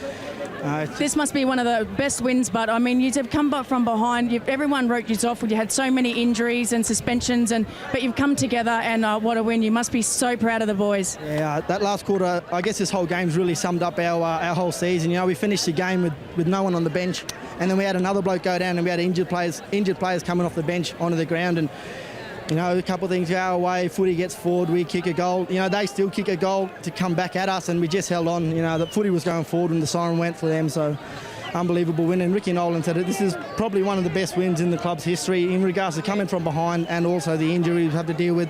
Benny Long's situation this week, Buffer's situation the week before that, and it's been amazing. You go and enjoy the win, you deserve it. Well done. Thank you. I was about to have a crack at Shannon Rioli for going to ground on that contest, but then he pulled that one out of the bag. Jared, spare a thought for Wanderers. You've been in a situation, you've won 5, but you've lost, I think, 4. So, Wanderers, you got to spare a thought for them. Absolutely. When the game's that close too, because it was luck, I guess. The bounce of the ball or a call that quite didn't go your way, or someone just gets a fingertip to it and it didn't come out to space. The Shannon Rioli goal, which had no right whatsoever to kick that goal. And they're the heartbreaking moments in this game that will haunt Wanderers, I guess, as it did for St Mary's last year. You know, Lovett, who just couldn't quite get the handle on the football when there was this clear in space, and all he had to do was pick it up and kick the goal. Same with Nathan Jakura, but they both those players had a really good game. But Daniel Weecher from mine was absolutely sensational, and he was right up there to win the best on ground medal for his job on Darren Ewing. Thomas Mollop just worked up and down the ground, and Labastida had to pull something out of the bag to try and stop him. Simon Bates, Braden McLean, Nathan Jakura for my best players for Wanderers. Yeah, I've got Kieran Parnell down here. You hurt your knee in the first minute of the game, but you were so brave to keep coming on, and Rick Nolan mentioned just to come on for a minute and just give that rotation, let the players have a rest. You must be very, very proud to be a part of this. Yeah, it's awesome, you know. Just I got 1 kick, that's all I got, and you know, just to be a part of it.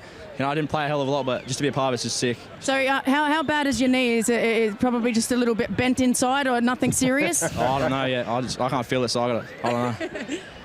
But you must go and celebrate the win, mate, because you played so well during the season as well. Very consistent. Thank you. It's Kieran Parnell there. Now, we got a text message, Jared, aimed at you. You said that you don't think he goes south of the Berrimah line or something last week in the commentary. So we got a message that said he actually goes to school down south somewhere and they fly him back here to play footy. Kieran Parnell. Yeah. I knew that. Did you? I knew that. Oh, good. Okay. Listen, what about Lewis today in the ruck? Look, I reckon ruckmen are overrated in this day and age, Charlie, because it doesn't matter who wins the tap. There's a big fella that's about 220 centimetres tall that plays in the AFL for Fremantle. He wins everything, but it's the midfield.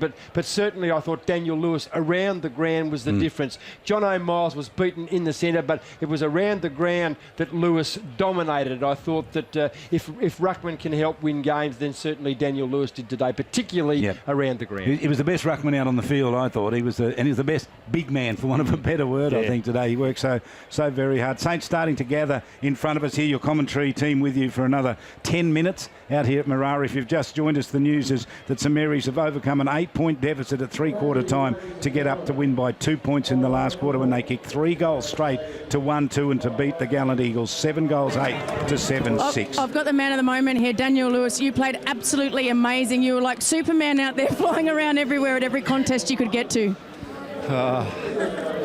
No rotation in the ruck in the last bit, and you know that's what grand finals is all about. It doesn't matter if you win by 10 goals or 2 points; it just makes them better. And the way the boys dug deep that last half with bugger all rotation, it's just a testament to the lads and how much it really means to this football club and the winning way they've got. So yeah. I mean, they've won a lot of premierships, but this will go down. Rick Nolan even said go down as one of the better ones. I mean, they were such under the pump and injuries, and like you said, they were down rotations, but you were out there and you played a big part in it. Yeah, you know, it's everyone, the 18 blokes on the ground, and everyone that was out there. There was no weak links. All the young guys pulled their weight, all the old guys, and I can't really say much more, but we're going to enjoy it tonight. You go and enjoy it. Well done, mate. Cheers. Gee, it was a great grand final. It really was, wasn't it? You think back over it now. I was just sitting there listening to that interview and thinking how I'll think back on this in a couple of weeks from now. And we were privileged to sit here tonight. Longer than a couple of weeks, Charlie. That was a magnificent. I think it'll come back clearly to me in a couple of weeks. Just what a great game it has been. It's been just a fantastic game. Just seeing the look on their faces and being down here, Charlie, you know that this is one of the biggest wins for the St Mary's Football Club. I mean, everyone was talking about Wanderers being the underdogs, but St Mary's definitely were the underdogs tonight. And the way they've pulled together has just been absolutely amazing.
No bench after three-quarter time, just walk around the yard and drag the boys over the line.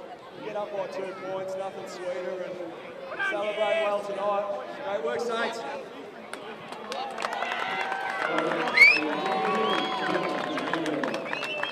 Now going to move to the Premiership medallions, which this evening will be presented by one of the greats of the game, Neil Barr.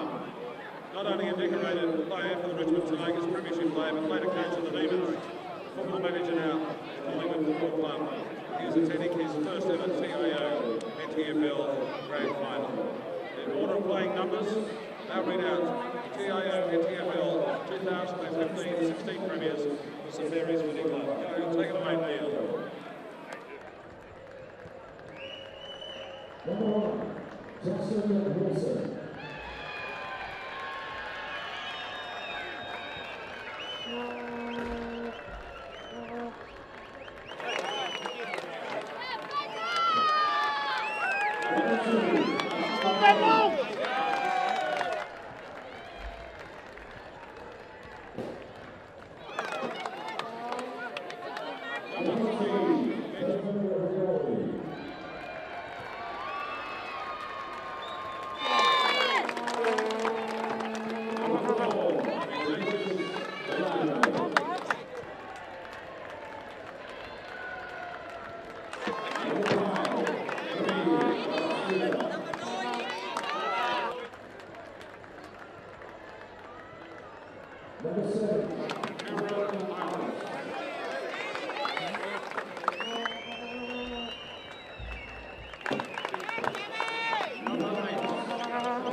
Always say, very, very strong on this, that the players don't win premierships, it's the volunteers. A lot of people are volunteers in our football club. Just to the playing group, one of the most, a lot of people said already, it's one of the most gutsiest wins I've ever seen, so just right under our playing group. And just to our supporters this week, who I really think have lifted this week, have been absolutely sensational.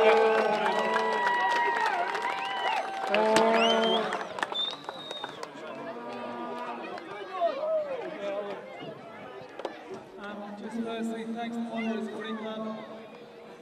The rivalry build-up over the last 5 or 6 years has been unbelievable. And that's one of the best games I think we've ever played in, so thanks for the great contest. To our boys, could not be prouder of you fellas. The year we've had, the injuries, the suspensions, the thunder restrictions, down 2 blokes in the first quarter, I think. And there's a couple line like that is one of the gutsiest wins we've ever done, so thank you.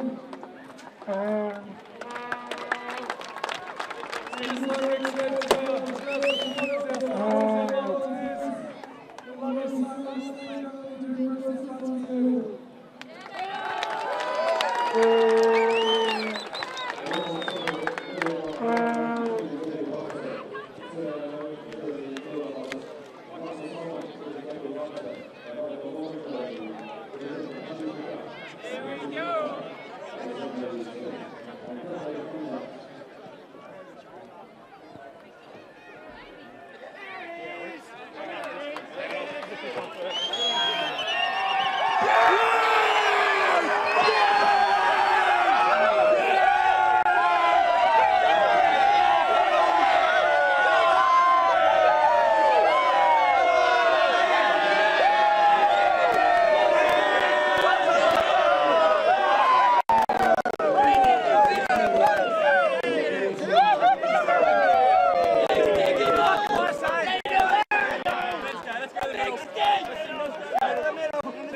in the middle.